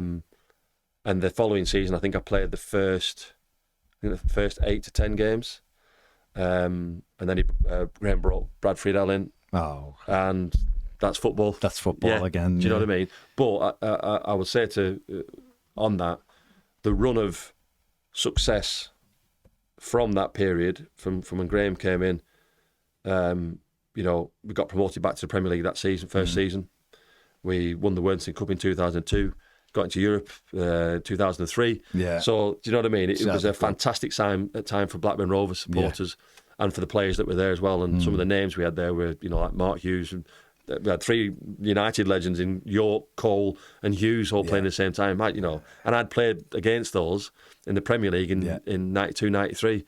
So a hell of a lot of quality came through, and just a fantastic club to be at that time in terms of the people behind the scenes. And I was there last week at the Blackburn game as a guest, as an ex-player, and still seeing the same staff that still work there now. But it was such a great camaraderie we had between everybody on the staff. It was just a beautiful time to be at that club. How did you cope with not being the number one then? Did you just... It was... Again, whether being philosophical, one with age, a little bit older, 32, 33, going on 30, 34. Graham had brought Brad in, and then we're going into and saying to him, "Look, why have you done that?" He went, "I think he's a better keeper." And I said, "Well, listen, I might not agree with your decision, but I respect it. Yeah, because you're the manager and you live and die by your decisions." Yeah. Now, as it turns out, Brad, one of the best goalkeepers in Blackburn's history. He was brilliant. Yeah. Absolutely brilliant. So it was the right decision that affected me. Yeah. But just having that conversation and be able to say that, Graham gave me his reasons for it, and I had to accept it. And funny enough, we had a reunion for the 2 years ago for the winning the Worthington Cup. Yeah. And to be fair to him, he stood up and said, "I'd like to thank Alan Kelly." He said he could have, it could have been difficult for it. He said, but all he ever did was back Brad. And I've done it for the keepers I've coached now. Is I always in that position. So whether it was Simon Tracy, whether it was John Platt, whether it was Shea Given, whoever it would be in that playing career, if I was chosen over them, and likewise, it wasn't their fault. No, they're my teammates. Yeah. So why should I make it difficult for them? Why should I create an environment where it's harder for them to do their job because I know what they're going to face? Do you know what I mean? Yeah. And rightly or wrongly, people say, "Oh, well, you shouldn't have been like that." And I said, "Well, no, actually, I think that's part of who I am. But two, It's not their fault. They're teammates. I'm gonna scupper. I'm just gonna help them. Yeah. That's Yeah, but that's more of an indication of you being a good. No, but it's good. It's you need that, don't you? You've got that. Don't get me wrong. I still worked as hard as I could. I still pushed as hard as I could. The place. I still competed. I still wanted to be in the manager's face to say, "I'm here. I'm ready." Do you know what I mean? Yes or no? When they make a mistake, are you secretly happy at any time? No, because I know. Because you've done it. I've done it. That's fair enough. I've done it. Good answer. And I know, but I also know, for want of a better word, I know the condemnation that's probably coming down from everybody. Anyway, yeah. Well, you know what I mean? Yeah. Listen, when that happens, there's no hiding place for a keeper. No. So again, that stands you in good stead, and that leads you to have that mentality of, you know, that because it's somebody else's decision, it's not theirs. No, you know what I mean? no. You know, and it's a good way of looking at it, because it is. You're right. And I've seen other people who don't, you know, like they give them the cold shoulder and stuff like that. I'm thinking, one, it's a really bad environment. Yeah. Two, I don't think you get anything good out of it, because all you are is bitter and twisted. And that's not helping you, is it? And that's negative for you. And two, everybody can see it. Yeah. People aren't stupid. People who are in there know. You know, and that might be the people who work in the office. It might be the people who work in the restaurant. It might be whoever it is. You know what I mean? And I'm thinking, and that's not their fault either. No, you know it's you've got to create that. You've got to have that mentality yourself, I suppose, haven't you? To just you're still driven in what like you do. You said, because when you perform and when you're training, you've got to. My dad always said to me, "Train as you play." John McGrath always said to me, "Early doors, train as you play." You can't, you know, that one. You can't switch in. But it was just it, train as you play. Bang, bang, bang. And if you do, you can deal with disappointment. You can deal with mistakes because you know you've done everything in your power to give yourself a chance. That's all you can do, isn't it? Moving into obviously Ireland first of all, before we move into coaching. I mean, international debut. What was that like, being called up? And then obviously hugely proud every time you played. 2 World Cups. I know Shay Gibbon was there, but 2 World Cups. I mean, you must have had great experiences as the Irish keeper. I mean, again, I don't think anybody has looked at or knows this, but I think I kept 8 clean sheets in my first 10 caps. Wow. Yeah. Now, a lot of those, like I played, my full debut was at Tolka Park, where my dad played in the League of Ireland, won the League of Ireland with Drumcondra. I was playing against Wales. Neville Southall's in the other goal. Wow. So we had the connection from, because I used to go into Belfield with my dad and watch him train, watch Neville train, and watch, you know, all the 85 to 87, all those, you know, top players. So we sort of off, and a little story about Neville, he won't mind me saying, but I remember sat in the dressing room at Belfield. Dad's upstairs with Howard Kendall, having you know, having a chat, doing some tactics. Yeah, and definitely. Neville comes and he goes, shh, and there was a young groundsman there called Jimmy. And he came in. He always took his work boots off, and he left them in the same spot. So Neville coming in, and he nipped out to get his packed lunch from his car and his stocking socks. And Neville came in with a hammer and 2 6-inch nails, took his insoles out, boom, boom, boom, boom, nailed them onto the tile floor of the dressing room at Belfield. Put the insoles back, put his socks back on, and sat there and just went shh. So I'm sat there like that. Anyway, so Jimmy comes in, and he goes, "Hey, Nev, you know," and I'm having a chat, and he's having his sandwiches and what have you. And then he used to put both his feet into his boots, ready to walk, lace them up before he moved, and then he's laced them up, and then he got to move, and he's gone boom. I mean, that's what it was. So that was my first real meeting with Neville Southall, apart from seeing him on the pitch. Yeah, you know what I mean. So then now I'm facing him. He knows my connection because my dad's trained him for a year and a half, or whatever it was. Yeah, been in the it was, I think, the 86 Cup final. In that one as well, and so to see him. He just gives little claps and say, like, you know, it was brilliant. You know what I mean? And strangely, again, walking onto the pitch, walking in your dad's footsteps, playing at the ground he played at. I made my under-18 international debut for Ireland on the same pitch as well against Northern Ireland, sort of like 5 years previously. And then to have Neville at the far side, waving you, to say, "Don't worry." Yeah. I mean, just comfortable again. Really comfortable again. My thigh was just about getting better because I'm playing for Big Jack, and Big Jack didn't really like it going short unless you could turn, travel, you know, and play. And I thought, again, I've said it before about my first kick in this game, but I've never referenced it to my thigh. So I've been getting away with this managing this thigh strain for like 7 months now, 6 months. Because every time you hit it, you tear it a little fat. Yeah, you know what I mean? And when you've got a hole anyway, you've not a lot. And I thought, yeah, I'll be all right. So I need to make an impression. The first game again, I need to go and touch the ball out to my right hand side. And I've just gone, here we go. Same thing, Orient, first game back, the challenge. Gonna give this an absolute leather. My first kick of the 92-93 season with my right foot. Yeah. Oh, God. Boom. I absolutely nailed it. It sailed over everybody. Boom, landed in the area. Neville's just chested it down and just gone, cheers, fella. And I thought, I'm all right. That's okay. Yeah, well, yeah, just about. Yeah. But maybe not as much last time, you know what I mean? Yeah, don't do it. So that was my first cap, so I've got that to deal with as well. So, again, kept a clean sheet in that. And then I go to my full debut for Ireland, which is Germany away. The team, Bodo Illner was in goal. Lothar Matthäus was a centre-half at the time. Wow. So they'd won the World Cup, hadn't they, in 1990? 1990, actually, yeah. They won it in 1990. So and then they had Samo in midfield, Rudi Voller, Klinsmann, Struns. Like I say, I'd always watch football. Yeah. I'd always love football. And I'm watching the 1990 World Cup. Obviously, Ireland were in it there, weren't getting through to the quarter-final, but looking at these things, going, wow, and then suddenly you stood on the same pitch. And they hadn't been beaten on home soil for 40 years, Germany, in Hanover. And there I am, thrust into it, but I've got Gary Kelly, was playing at the time. Phil Babb made his debut alongside Paul McGrath, who was an absolute icon of Irish football and brilliance. And then then you got people like Steve Staunton, you got people like Dennis Irwin around, you got Roy Keane, you got Cascarino, you got Aldridge, you got Townsend, you got Ray Houghton. So suddenly all these vastly experienced players who have been at World Cups, and you feel comfortable. And it was, we won 2-0. So my full debut was beating Germany in Germany, first time in 40 years, winning 2-0. There's a picture of me walking off, the two Kellys, me and Gary, just smiling at each other.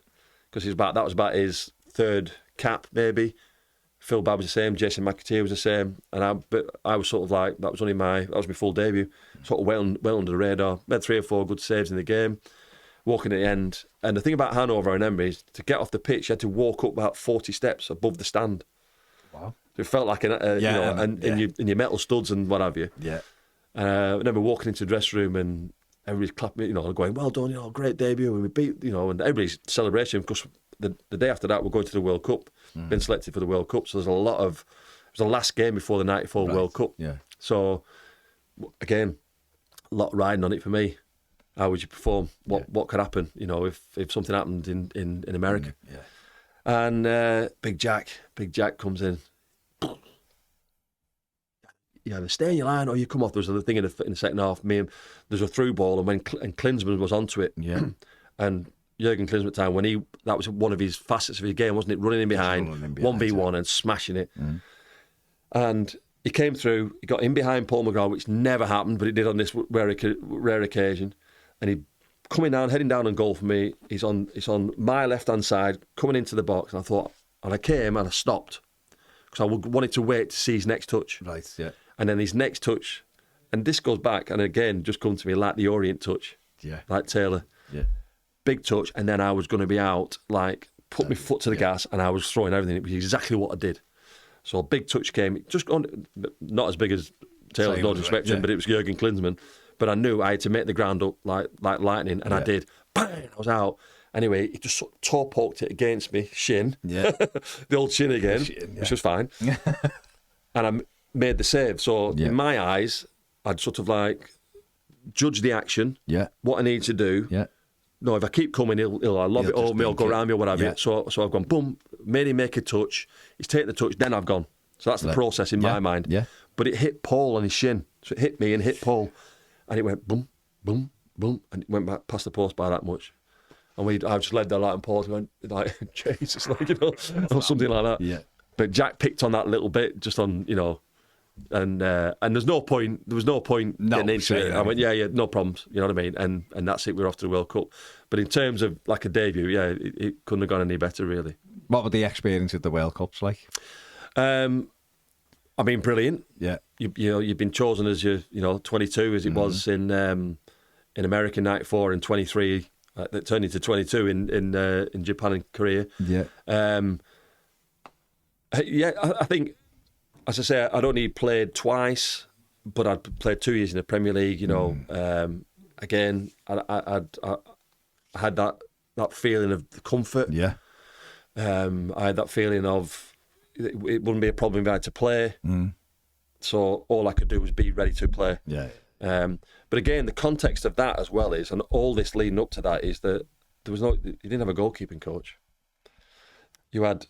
I was serving Packy Bonner, so I warmed Packy Bonner up. Yeah. We saved each other in training. Apart from the odd time that Jack would come onto the field in his lovely pair of leather shoes, and he'd get his son to cross few balls, and he'd start doing his own little shooting and crossing the day before an international. I mean, it wasn't bad, by the way. Yeah, yeah. But it was brilliant. Imagine that these days. And there's a picture of me, and I'm sort of, someone's taking a picture of Jack smashing a ball in his brogues, like your picture of the Goodison you see there. Yeah. So it's that from that angle, and he's really giving it full, like side foot. Yeah. And his coat's gone, he's got his cap on. Do you know what I mean? And I'm behind him, and I'm just smiling. It's like, this is brilliant. Because Jack Charlton could do that, because there was Jack Charlton, the Pope, and JFK, wasn't it, on the mantelpieces? So he was in that ascendancy where he could do that, yeah. and he was unbelievable. And he was, so to go there, to experience that, to be part of that, to be in the Giant Stadium when we beat Italy in the first game 1-0, and everything that goes with it. But ultimately, you want to play as well, don't you? Yeah. You do want to play, and it's hard as a goalie because they're not really going to change the goalkeeper, are they? Unless you've had an injury or. No, not at all. A squad player, an outfield player, you might get 10 minutes here and there, but it must be difficult. When we went down, we sort of transitioned into Orlando, and we won about the Orange Bowl before. Yeah. One of the games against Mexico, where John Aldridge let the fourth official know in no uncertain terms why he wouldn't have on the pitch. But it was like 115 degrees, so Big Jack wanted us to train in that environment. But the grass was that hot. We had to put the old tracky bottoms on, so heavy tracky bottoms, 2 tops. And so imagine that. So the humidity is like 85%. The temperature's over 100 degrees. We're doing a shooting practice, only 2 of us, so the rotations, not like now you've got 4 keepers, you only had 2. We were losing 12, 13 pounds a day in sweat.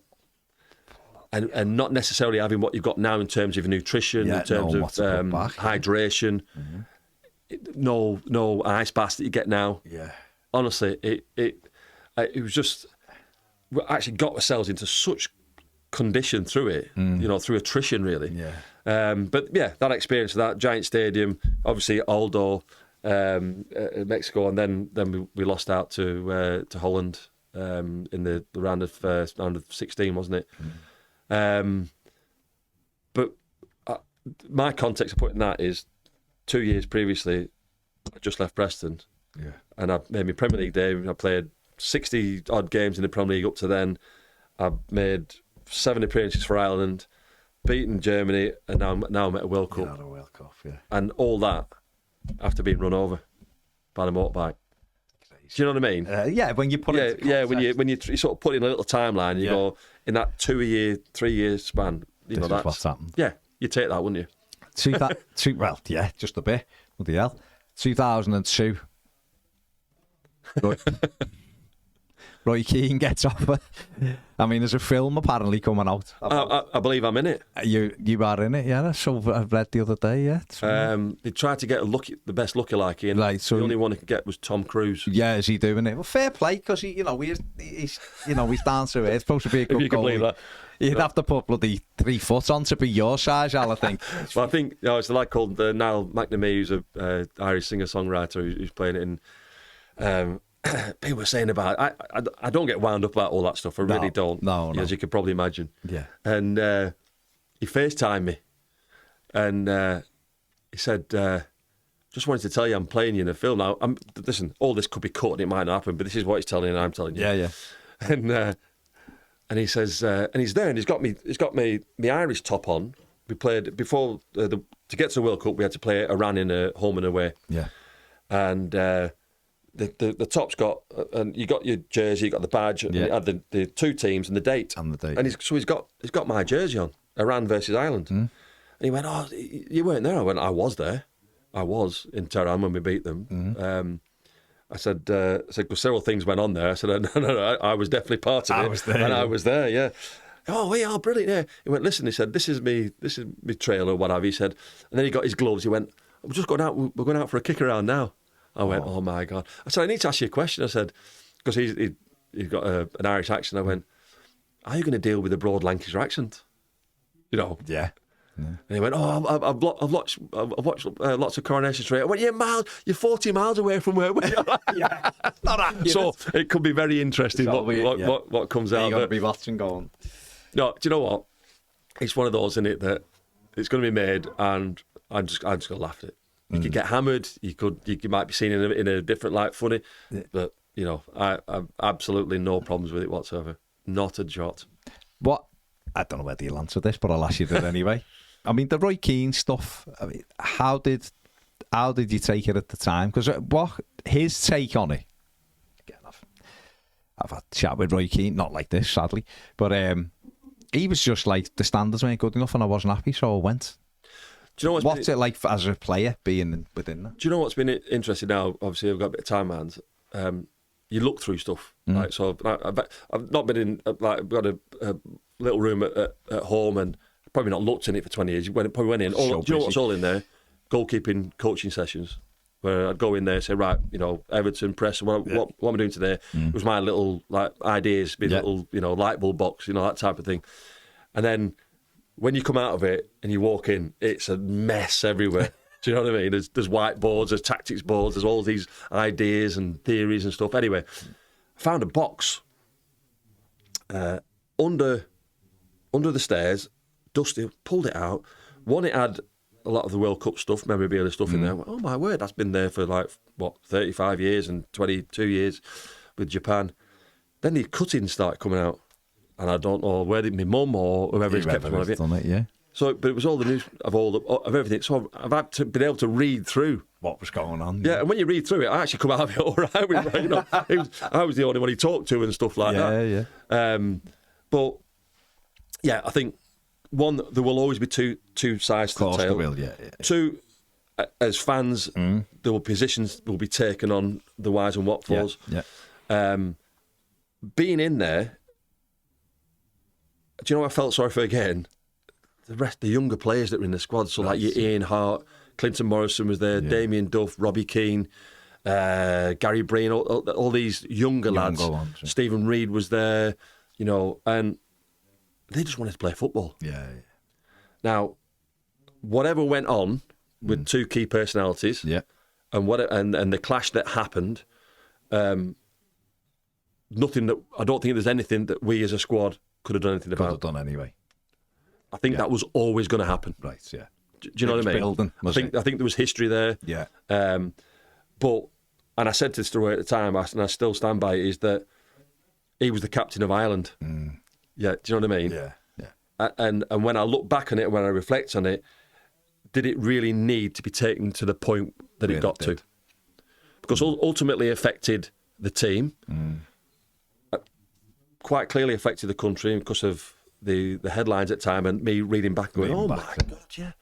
The other thing was the time, the time lapse, the time difference. So messages and reports coming over when they were crossing over. We didn't have mobile phones. In fact, when we arrived in Japan and Korea, all the Japanese fans were holding the phones up like candles, and we were going, what are they doing? They were camera phones. Yeah. The first camera phones. First ones, yeah. So again, technology. What you're saying now in context is not what it was back then.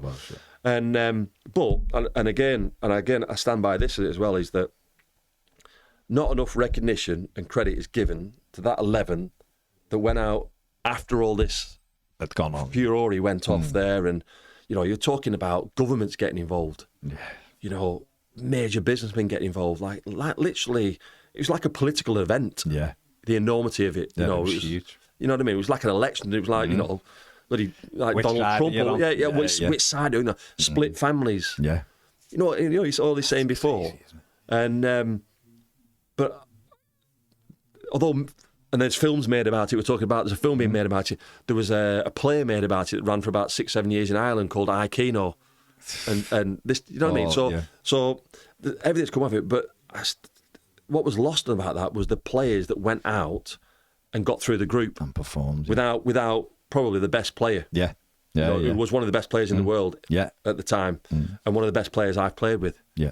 And so Mark Kinsley came in. Did a great job. Robbie Keane got that iconic equaliser in 95th minute against Germany, of all people. There's a picture of all the squad arm in arm, and the fans are just limbs everywhere. You know, they're the one who did and it's just brilliant. And that's what I think got lost out of that. The credit that they deserve to one. We said before about putting it to one side. Don't get too high. Don't get too low. Don't get me wrong. There would have been loads of arguments. There would have been loads of discussions. You know, should he? Can we do that? Can we get him back? I don't agree with you. You're going to get that. Especially when you've been cooped up and away for such a long time. But I think ultimately we should have beaten Spain. We lost on penalties. We missed a penalty in open play. And I think not enough credit is given to those players who went out and did that and performances that they put on to make our country proud. It's going to be interesting anyway. It's going to be interesting. So listen, I'm old enough now, so it's, you know what I mean? Yeah, see whatever it brings. Into coaching. Done a bit in America, then Preston. Yeah, the American bit was my dad. Right, yeah. It's brilliant. Do you know what? And it's never been corrected because I don't know. It just sort of like attaches me to my dad. You know what I mean? Yeah, it's mad, isn't it? He when I said he left Everton to go to America, and he spent the last 25 years of his life in America. Yeah, and he worked for DC United in the first 2 years of the Premier League, the MLS. Sorry, MLS, yeah. With DC United, so Wayne Rooney's old club. Yeah, he was the goalkeeping coach. Right, and which was a rarity as well at the time.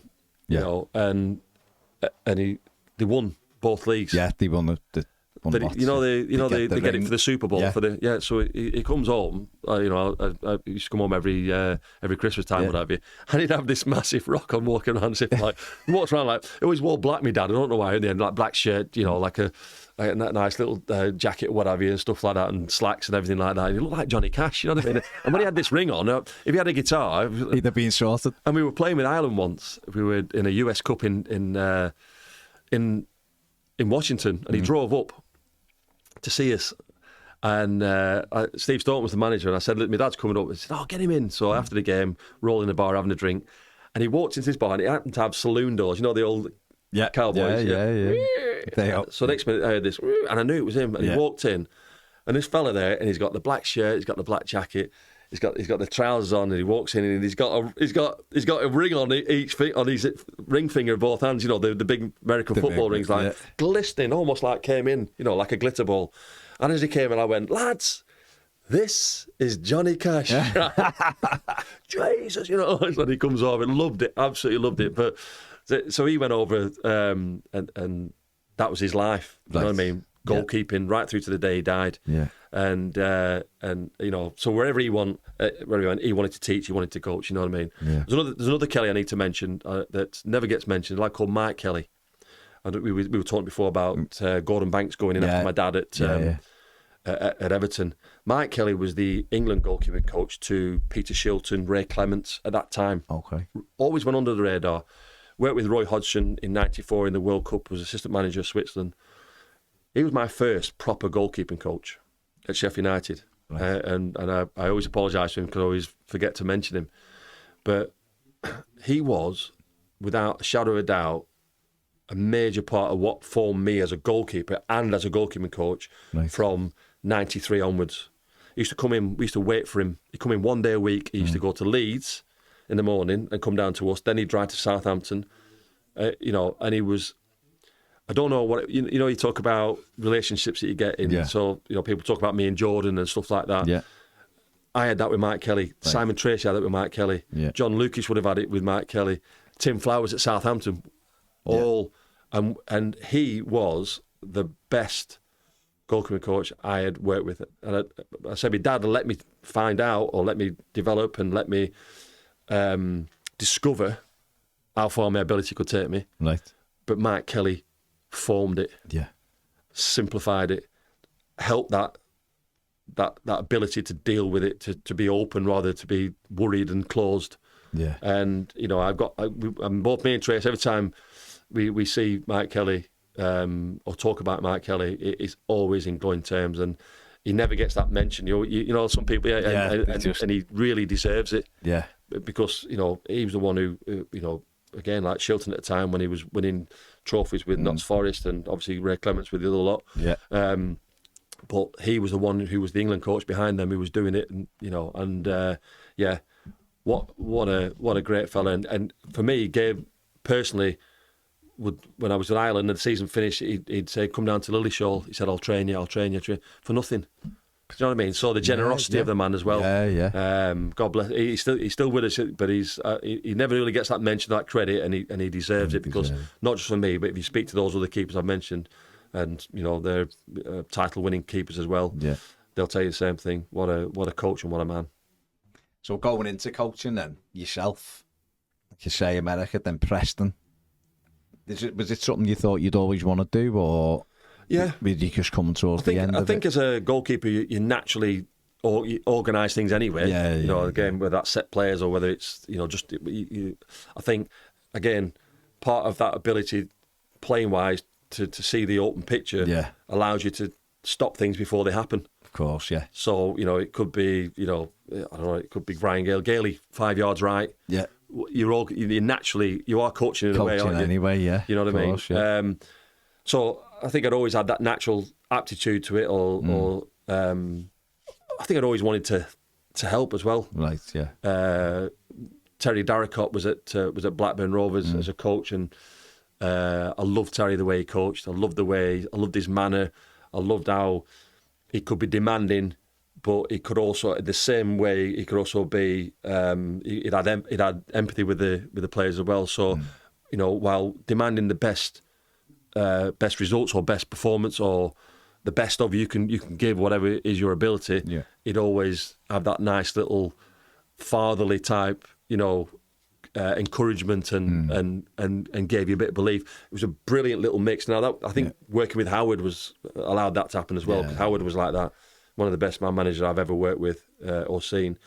And I think, again, absorbing that, do you know what I mean? You absorb that. You look at it and you look and learn. You think that works, that doesn't work. Yeah. Look, learn, and listen. And when I was finishing at Blackburn, I was at the same time I was going up and coaching the young kids. Funny enough, there's a lad, Everton fans won't know him, but he's still playing now. He plays at Chorley.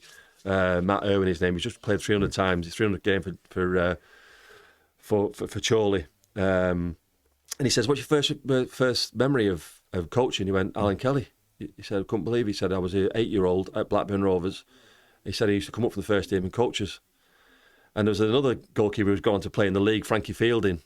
And I said, he would have been there, Frankie. They would have been there at the same time. He said, because I walked in and I said to Frankie, I goes, "What's your name?" He went, "Just call me the Cat." He was 12. Right, just call me the Cat. You just know. Frankie's a great lad, brilliant, and he absolutely squirms when I tell this story. But it's brilliant. So, but it was my first intro into coaching. So, brilliant! I'll call you Cat. I went, "Brilliant, Cat." I said, "Why don't you go in goal?" I said, "Face out as if it's going to be a cutback." Yeah. I said, "Then turn." I said, "I'm just going to volley a ball just in and around your face." I said, "Let's just see how you turn. Yeah. Let's see how you move. Let's see how you save." So I thought, right, Cat, I'm just going to put a little bit. Tiny bit more pace on Bit this, of fizz right? on it. Yeah, no, just that fizz, just enough. So he goes, I went, "Ready, Cat? Cat's ready." Right. So I go, "Yep." So as you do that, he spins, gets into line, ready, boom, ball's gone past him. He goes, "You can't do that. You can't do that." I went, "Sorry, Cat, what did I do?" He went, "You hit it too hard." I went, "Cat," "Let me give you a piece of advice." I went, "No striker will ever tell you how hard they're going to hit the ball. Right? So you get your head round and deal with it." He went, "Oh, I never thought of it like that."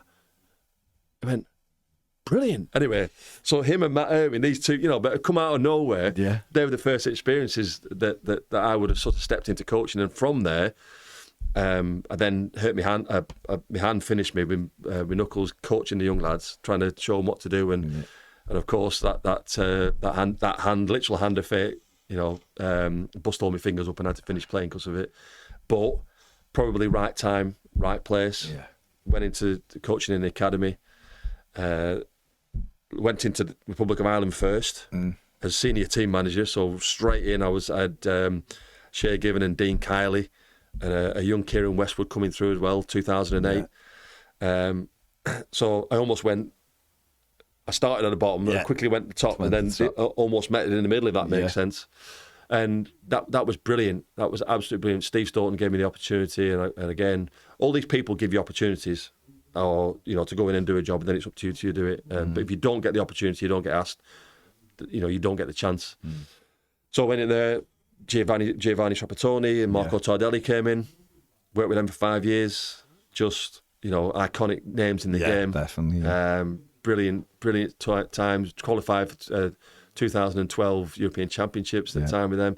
So really just had, all these names and these people we've had experience with, as well as then being at Preston as well, and being the first team coach at Preston with Simon Grayson, and we got promoted in 2015 at Wembley as well. So brilliant, really. So a great grounding, and then obviously you end up at Everton.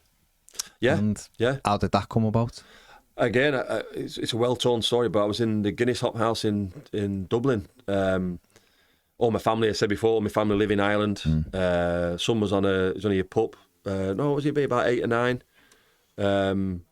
And we went. It was his half term, October half term. I'd left Preston in the August of 2017, and we were doing a bit of sightseeing, as well as seeing family. And I'd never been to the Guinness Hop House. All the time I've been in Ireland, never been once. I can remember once, just about remember once, before the World Cup, they had the biggest pint of Guinness. They produced the World Cup in '94, a 6-foot pint of Guinness, and filled it full of Guinness. Incredible. All the lads thinking, how do you drink this? Do you dive in it? What do you do? You know what I mean? Yeah. Brilliant. But so I thought, right, we're going to have a trip around that. Sat in the glass house at the top, ordered the first pint. It arrives. Yeah, this is nice. It's not bad, is it? I've been out of football now. That's 35 years been in it, 33 years. Sat here with your family, wife, young child, family. Brilliant. Enjoying this. Phone goes, David Unsworth. What are you doing? I'm having a pint. I'm in the hop house. Oh, right. Right. Do you fancy coming in and being goalkeeping coach at Everton? He said, I've taken over as interim manager. Again, Unzi doesn't ring. This doesn't happen. Yeah. We're playing Chelsea on Wednesday. Can you get here? And it's about 4 o'clock in the evening now, and I'm thinking, all right. I went, don't worry about it, leave it with me. I need you here for training the next day, so I've got like 12 hours to get there. Yeah. Got the last flight out of Dublin, got a taxi home, packed my bag, drove to Finch, walked in. The first person I met walking on the pitch, obviously I met Unzi and everything like that, was Wayne Rooney. And there's a picture where I'm shaking hands with him, and you'll see it if you ever look around it. I'm shaking hands with him, and that's the first person I met. And I went, Wayne, how are you? He went, come with Wazza. I went, right, okay. Boom, we're off. Job done. Just incredible. But I'd worked with Unzi at Preston, again, these connections, when he was assistant manager, and he'd also been a caretaker manager at Preston as well. And again, so to enable me to work at Preston, at Everton for 7 years, Unzi gave me that chance. Yeah. Again, these things get forgotten about, who introduced you, who gives you the chance, who gives you the opportunity. And, for that to open that window for me again, I can't thank, like with Mike Kelly, I can't thank Unzi enough. We worked together in the first team, and then we worked together in the under-23s, and we won the Premier League 2 together, and just all these experiences with someone who is an Everton icon, who is, he got one of the giants, his goal-scoring record. I remember playing against him, and just, and I can't thank him enough for giving me the opportunity to again, and this is the flow throughout the 40 years, following my dad's footsteps. Yeah, as goalkeeping coach. Mad, isn't it? It's mad. Obviously, Duncan called you up to take that Chelsea game, and he took over from Marco Silva, and that was obviously an unbelievable day, wasn't he? We beat Frank Lampard's Chelsea that day. Yeah, we did. Yeah, I don't think they'd lost their way that season until we beat them, and that was an amazing performance. But part of that, and obviously you were there then, when you remained. But you forged, obviously, a really good relationship with England's goalkeeper, Jordan Pickford. I mean, how did you find working with Jordan? Yeah, always brilliant. Again, well publicised, but I got him on loan at Preston in 2015 after we got promoted, and we couldn't get Sam Johnson, who had been in the team, who's now at Wolves. We couldn't get him from Man United. So part of your job as a coach is always surveying, always looking forward, always looking what ifs, along with the people who are at the club. And Adrian Tucker was the goalkeeping coach up in Sunderland. I've been in touch with him. I said, I want him in. Well, he's going away on pre-season. I think Big Sam was the manager. It might have been David Moyes. I think it might have been David Moyes. And I said, listen, he's one. I said, and we'll wait. We got to a week before the season started, and bang, we finally got him. So there was a lot of work went into it. Came into Preston, was outstanding. Was he? Made his under-21 debut for England. Remember watching, that was at Deepdale as well. He was outstanding. End of story. In everything he did. And it was absolutely no surprise to me that he went back to Sunderland, he got in the team, played in that Sunderland team in the Premier League. I think they were relegated. So again, we go back to influences, you go back to following people's pathways. I recognised his path. Yeah. Do you know what I mean? In terms, so that came into handling a young goalkeeper. Quite clearly, he knew that he was on the cusp of getting recognition with his boyhood club, which would be Sunderland, playing in the Premier League, which he did. And then at the end of that was the big money move to Everton, and then, as you say, I was there, or he was there, and I arrived. So we literally just clicked back into what that was. For Preston, do you know what I mean? Because obviously we always got on well together. He liked the way I worked. I think he liked the way that I think he said in his programme notes in the first time I was there is that the man management of the group. Yeah. So the environment. Yeah, what you create. Great if you're playing. It's not great if you're not playing. As a coach, how do you manage that? Yeah. Me, you're going to get exactly the same as he's going to get him, because if he goes downhill overnight, you have to be ready. You're in, yeah. Do you know what I mean? So me challenging the other goalkeepers, Martin Stecklenburg, Joel Robles, and then future one, we got Lonners, and we had Bego, and then a young Zhao who's there now as well. So all the names that you got there now, but challenging them to be ready. Yeah. And also, if they were going out on loan, to be ready, just ready for an opportunity. Yeah. Because you never know where it's going to come. Of course, yeah. And I think with Jordan, he always grabbed every opportunity. So you remember I say about my first game? Yeah. Both Preston, you need to impress. You need to make a mark. Yeah. His first international, I think I could be wrong, but that's against Germany as well. Funny enough, my dad's first international in 1956 was against Germany. But anyway, there you go. Funny consequences. Lots of links, yeah. But he was ready, and he was always ready. So he always gave himself the best chance of performing. So very, you see similar traits. Yeah, yeah. And when you work in that environment together within those, they click. And I might challenge him one day, but he knows it's to make him better. Yeah, you know what I mean? Yeah. So it was that man management that I think he liked of what I gave to him, what I gave to the others. Jordan hasn't got an ego. He would let Jean-Luc Lebanc go in first. He didn't have to be first in to get the first. No, you go first. Yeah. This, what I mean. This is what people. It's hard to describe what people don't see behind closed doors. Yeah. And that's who he is, and that's what he is, and that's why he's had the career he has today. Do you think he gets too much stick? Always. I've always said it. Always said it. Yeah. Because he puts himself out there as well, doesn't he? Yeah. Now, and I've said it. At times, people might think he's having a go at somebody. It actually, majority of the time, the vast majority of the time, we all have a go at people. I've lost my rag with several, teammates and or we've all done it. But it's getting the message of the game plan over. Yeah. You should be here. You should be there. How many times you see him going like? Yeah, of course. It's actually. I said before about organising. Yeah. We're talking. So if that makes sense, yeah, it does. You know what I mean? Yes, it might be more animated at times, and that's why people, what's he doing? After, but it's actually an instruction. And I've thought of that. Always thought about it. If you look at the lads, I don't ever see too many lads going back to him and going, "Do one." Yeah. You think about that because he's actually making them accountable for their job, in my opinion. Yeah. And you yourself, you play a lot of football. That if someone comes back and says to you, you're such a sub, then it's a front, isn't it? Front, and it's a confrontation. Unless they're right. unless, well, but do you know what I mean? If you sort of go, yeah, fair enough. Yeah, but most time it's a confrontation. But when it's right, it's generally when it's constructive. Yeah, that's and it's what I something mean, to yeah. do with the game or your setup or your shape, or you're not put in the right position. Do you know what I mean? And that, do you know where that comes from? That comes from care. Yeah. That comes from wanting to do best for the team. Yeah. Wanting to do best for the fans. Wanting to do best for the club. But having that care. Yeah. Care of your performance and caring about, because he could just sit back and just go, I've done my job. You know, like Saturday made brilliant saves like that, but he seemed, get ready. Yeah, yeah. If that makes sense, I don't know if it does. You know what I mean? It does. I'm just thinking about, like, with England more so than us. I think with Everton is a thing, but with England he's always criticised, and it's like he's never let England down. England have always done well with him. He's penalty saves. He's been to 2 finals, a semi-final, a quarter-final of major tournaments. I was just about to say to you, like, you know, when we first talk about, like, again, threads that you can pick out. Yeah.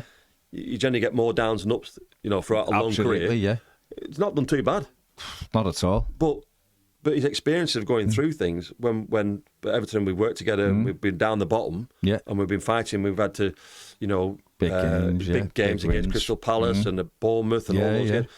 You can deal with them because you've dealt with in that equal measure. Yeah. You've gone right through it. Yeah. And the one thing he does is impervious to it. He doesn't let it seep in.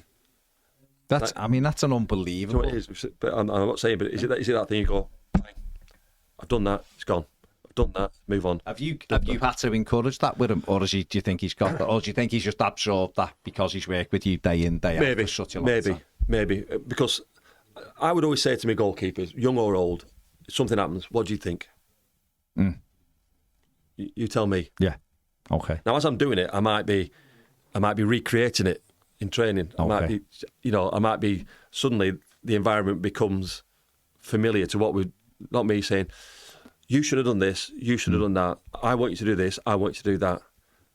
You know, because that's, you know what I mean? I don't think that's learning. No. That's me telling you what to do. But I want to know what you're thinking. Yeah. Well, what did you think in that moment when that happened? Well, I thought, right, okay then, so let's have a look. So we got, obviously, every analytical tool you can get now these days. But even if you didn't back in the day, you go, well, let's have a look then. We'll put a mannequin there. That's where the ball is. Where were you stood? Right, what happens if you're here? What pitch you seeing? Oh, right, okay. Do you know what I mean? Yeah. Again, that environment, how do you... Terry Darricott. Yeah. How do you point out a mistake, but also then have the empathy to then think, okay, that's happened. Yeah. How do we turn that round and how do we learn from it? I think that's part of it. And I think if you have that environment where you can do that, you can challenge, where you can say, well, someone goes, what are you doing there? So you go, okay, well, listen, he was stood there because the ball was there, the defender here, the striker was getting across, do you know what I mean? Then you're building your view of it, and then that can be opinion, which can be discussed, no problem. But when you're coaching, you've got to point it out by saying, what are you doing there? Yeah. And then suddenly it's like, you can see, that's what reduces people. Yeah. It doesn't, you know, uplift them and say, how can I learn from it? Or you know, how can I do better next time? Let me ask you this, because I've always wondered this.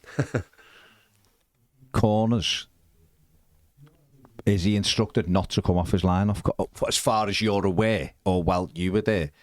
Because I think sometimes he can come and take... I'm just saying, as a fan, I'm not a goalkeeper, never was, I'm just watching it. Yeah. Because you see some goalies come and take it. No, there's a lot of bodies in the way. Do you think it's a better choice to stay on your line and deal with it? Or what would you do in that situation? The early thing to look at on virtually every corner, and it was highlighted recently, I can't remember who it was now, was it Martinez, whether the player was in front, maybe Aston Villa. Yeah.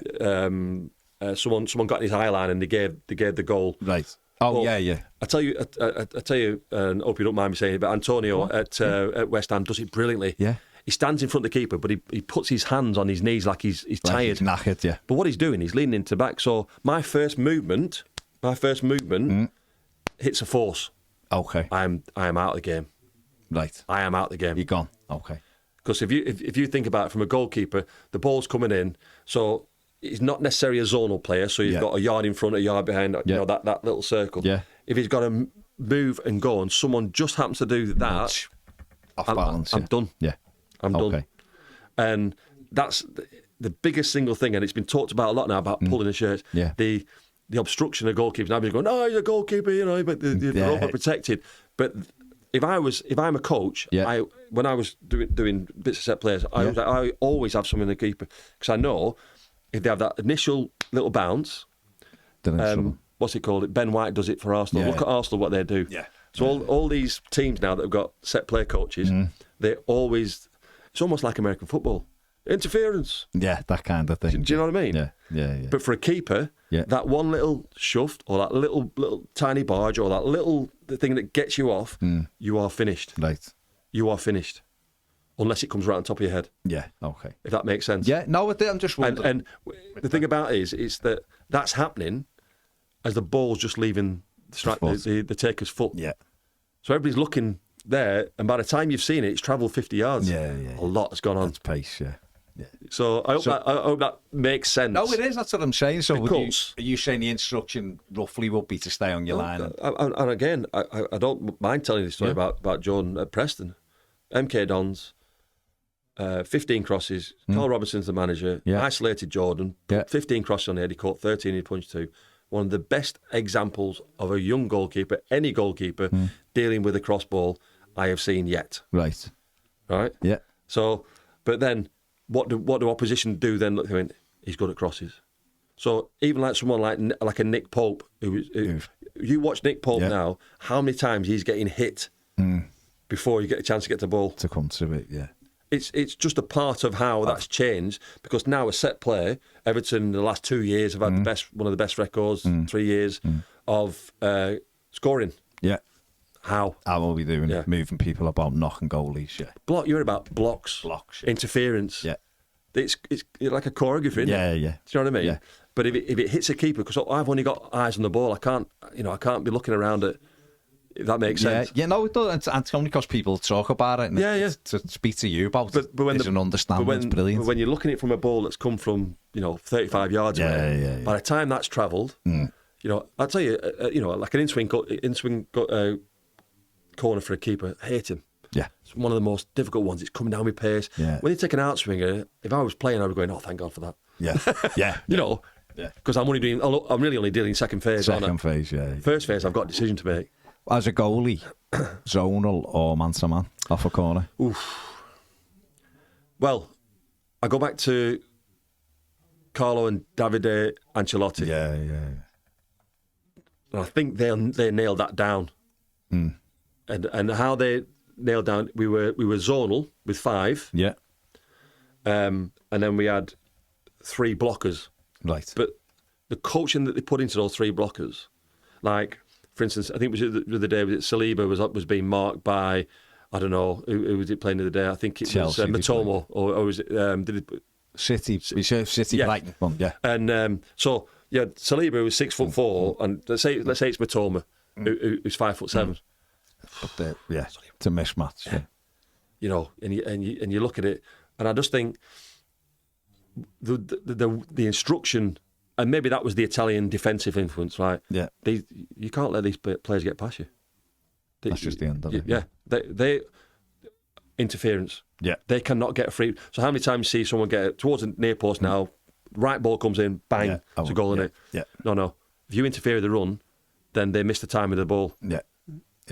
So that's why set plays are a huge part of football now, and that's why you get set play coaches and people who spend hours every day thinking about how they can disrupt the environment, how they can disrupt the opposition to make a little pocket, and then you've got the defenders. How can they stop the runs, block the runs? Yeah, it's mad, isn't it? Last 2, because I've kept you for hours. No, right. No, last 2. 1, can a goalie go at it with his wrong hand?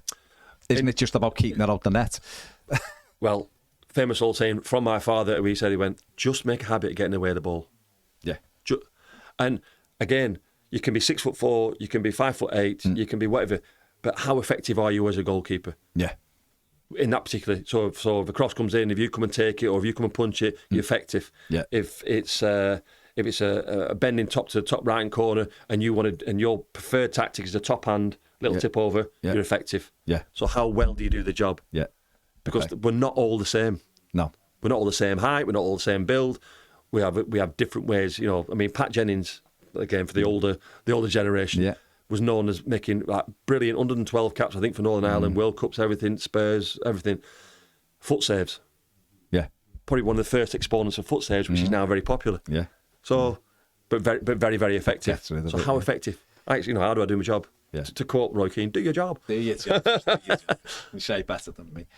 And finally, obviously, you've been involved in 1,000 games or near enough. Any plans to get back in? Are you ready now to? Ready to feel really good. Yeah. Had the knee operation. I had the knee operation. Yeah, brilliant. So that's it actually put me back up to my former height. You know what I mean? Probably got a bit of mud guard out from that motorcycle as well. But feel really good. Really good. And it's football's football, isn't it? Football is such a beautiful world that you can be sat in a Guinness house, having a pint of Guinness, and someone rings you, and you end up at an iconic place like Everton and spend 7 years. That is the best example of anything can happen in football. Amazing. In fact, one more final one. Name me your best five-a-side team of players you played with. You can go in. You can be the goalie, obviously. So if you have to pick 4 of the best players you played in to play with that five-a-side team, pick whatever you want. Paul McGrath. Okay. I'm going to go with the ones that I played with. Tremendous, yeah. Centre forward in a five-side team, Robbie Keane. It sounds very Irish in the moment. You can be whatever you want, Al. Your best five-a-side team, no problem. I would have the creative influence, Frank Worthington. With the cowboy hat on, not the cowboy hat. He could wear his cowboy boots if he wants to, yeah, because he can. He could play in anything, that fella. What a player. That we got there. So we've got Paul McGrath, we've got Frank, and we've got Robbie Keane, and I've got one more, haven't I? So do you know what? Here's one. It shouldn't be left field, but it is. Dennis Irwin. What a player! Right foot, left foot, yeah. The best, before Beckham got to Man United, and even after, he was the best free kick taker I've ever seen in my life. And I've been up against like Figo and people like that. Yeah. We were with Ireland once, and he went, just go in the goal and they put the mannequins up. And I swear to you, 8 out of 10, top bin. Couldn't get near him. And fizzing like that, incredible. Played 800 games, 700 games for Man United, 23 trophies. Again, for some reason, not under the radar, but not spoken about enough. Unsung hero as such.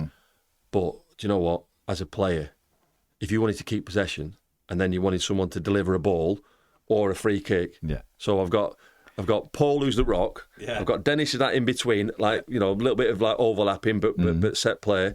I've got Robbie Keane, and then just let Frank be Frank. Let Frank do whatever he wants. Frank be Frank.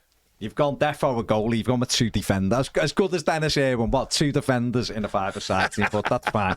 Not an issue with that. Alan, listen, thank you so much for giving up your time. It's great to have a chat with you, great to listen to the stuff. Could have done more. I had more questions, but we'd have been here for another hour and a half, but it's brilliant. And hopefully you will be back in football very, very soon, coaching goalkeepers and doing whatever it is. Listen, I really appreciate it. Thanks for your time. Thanks a lot.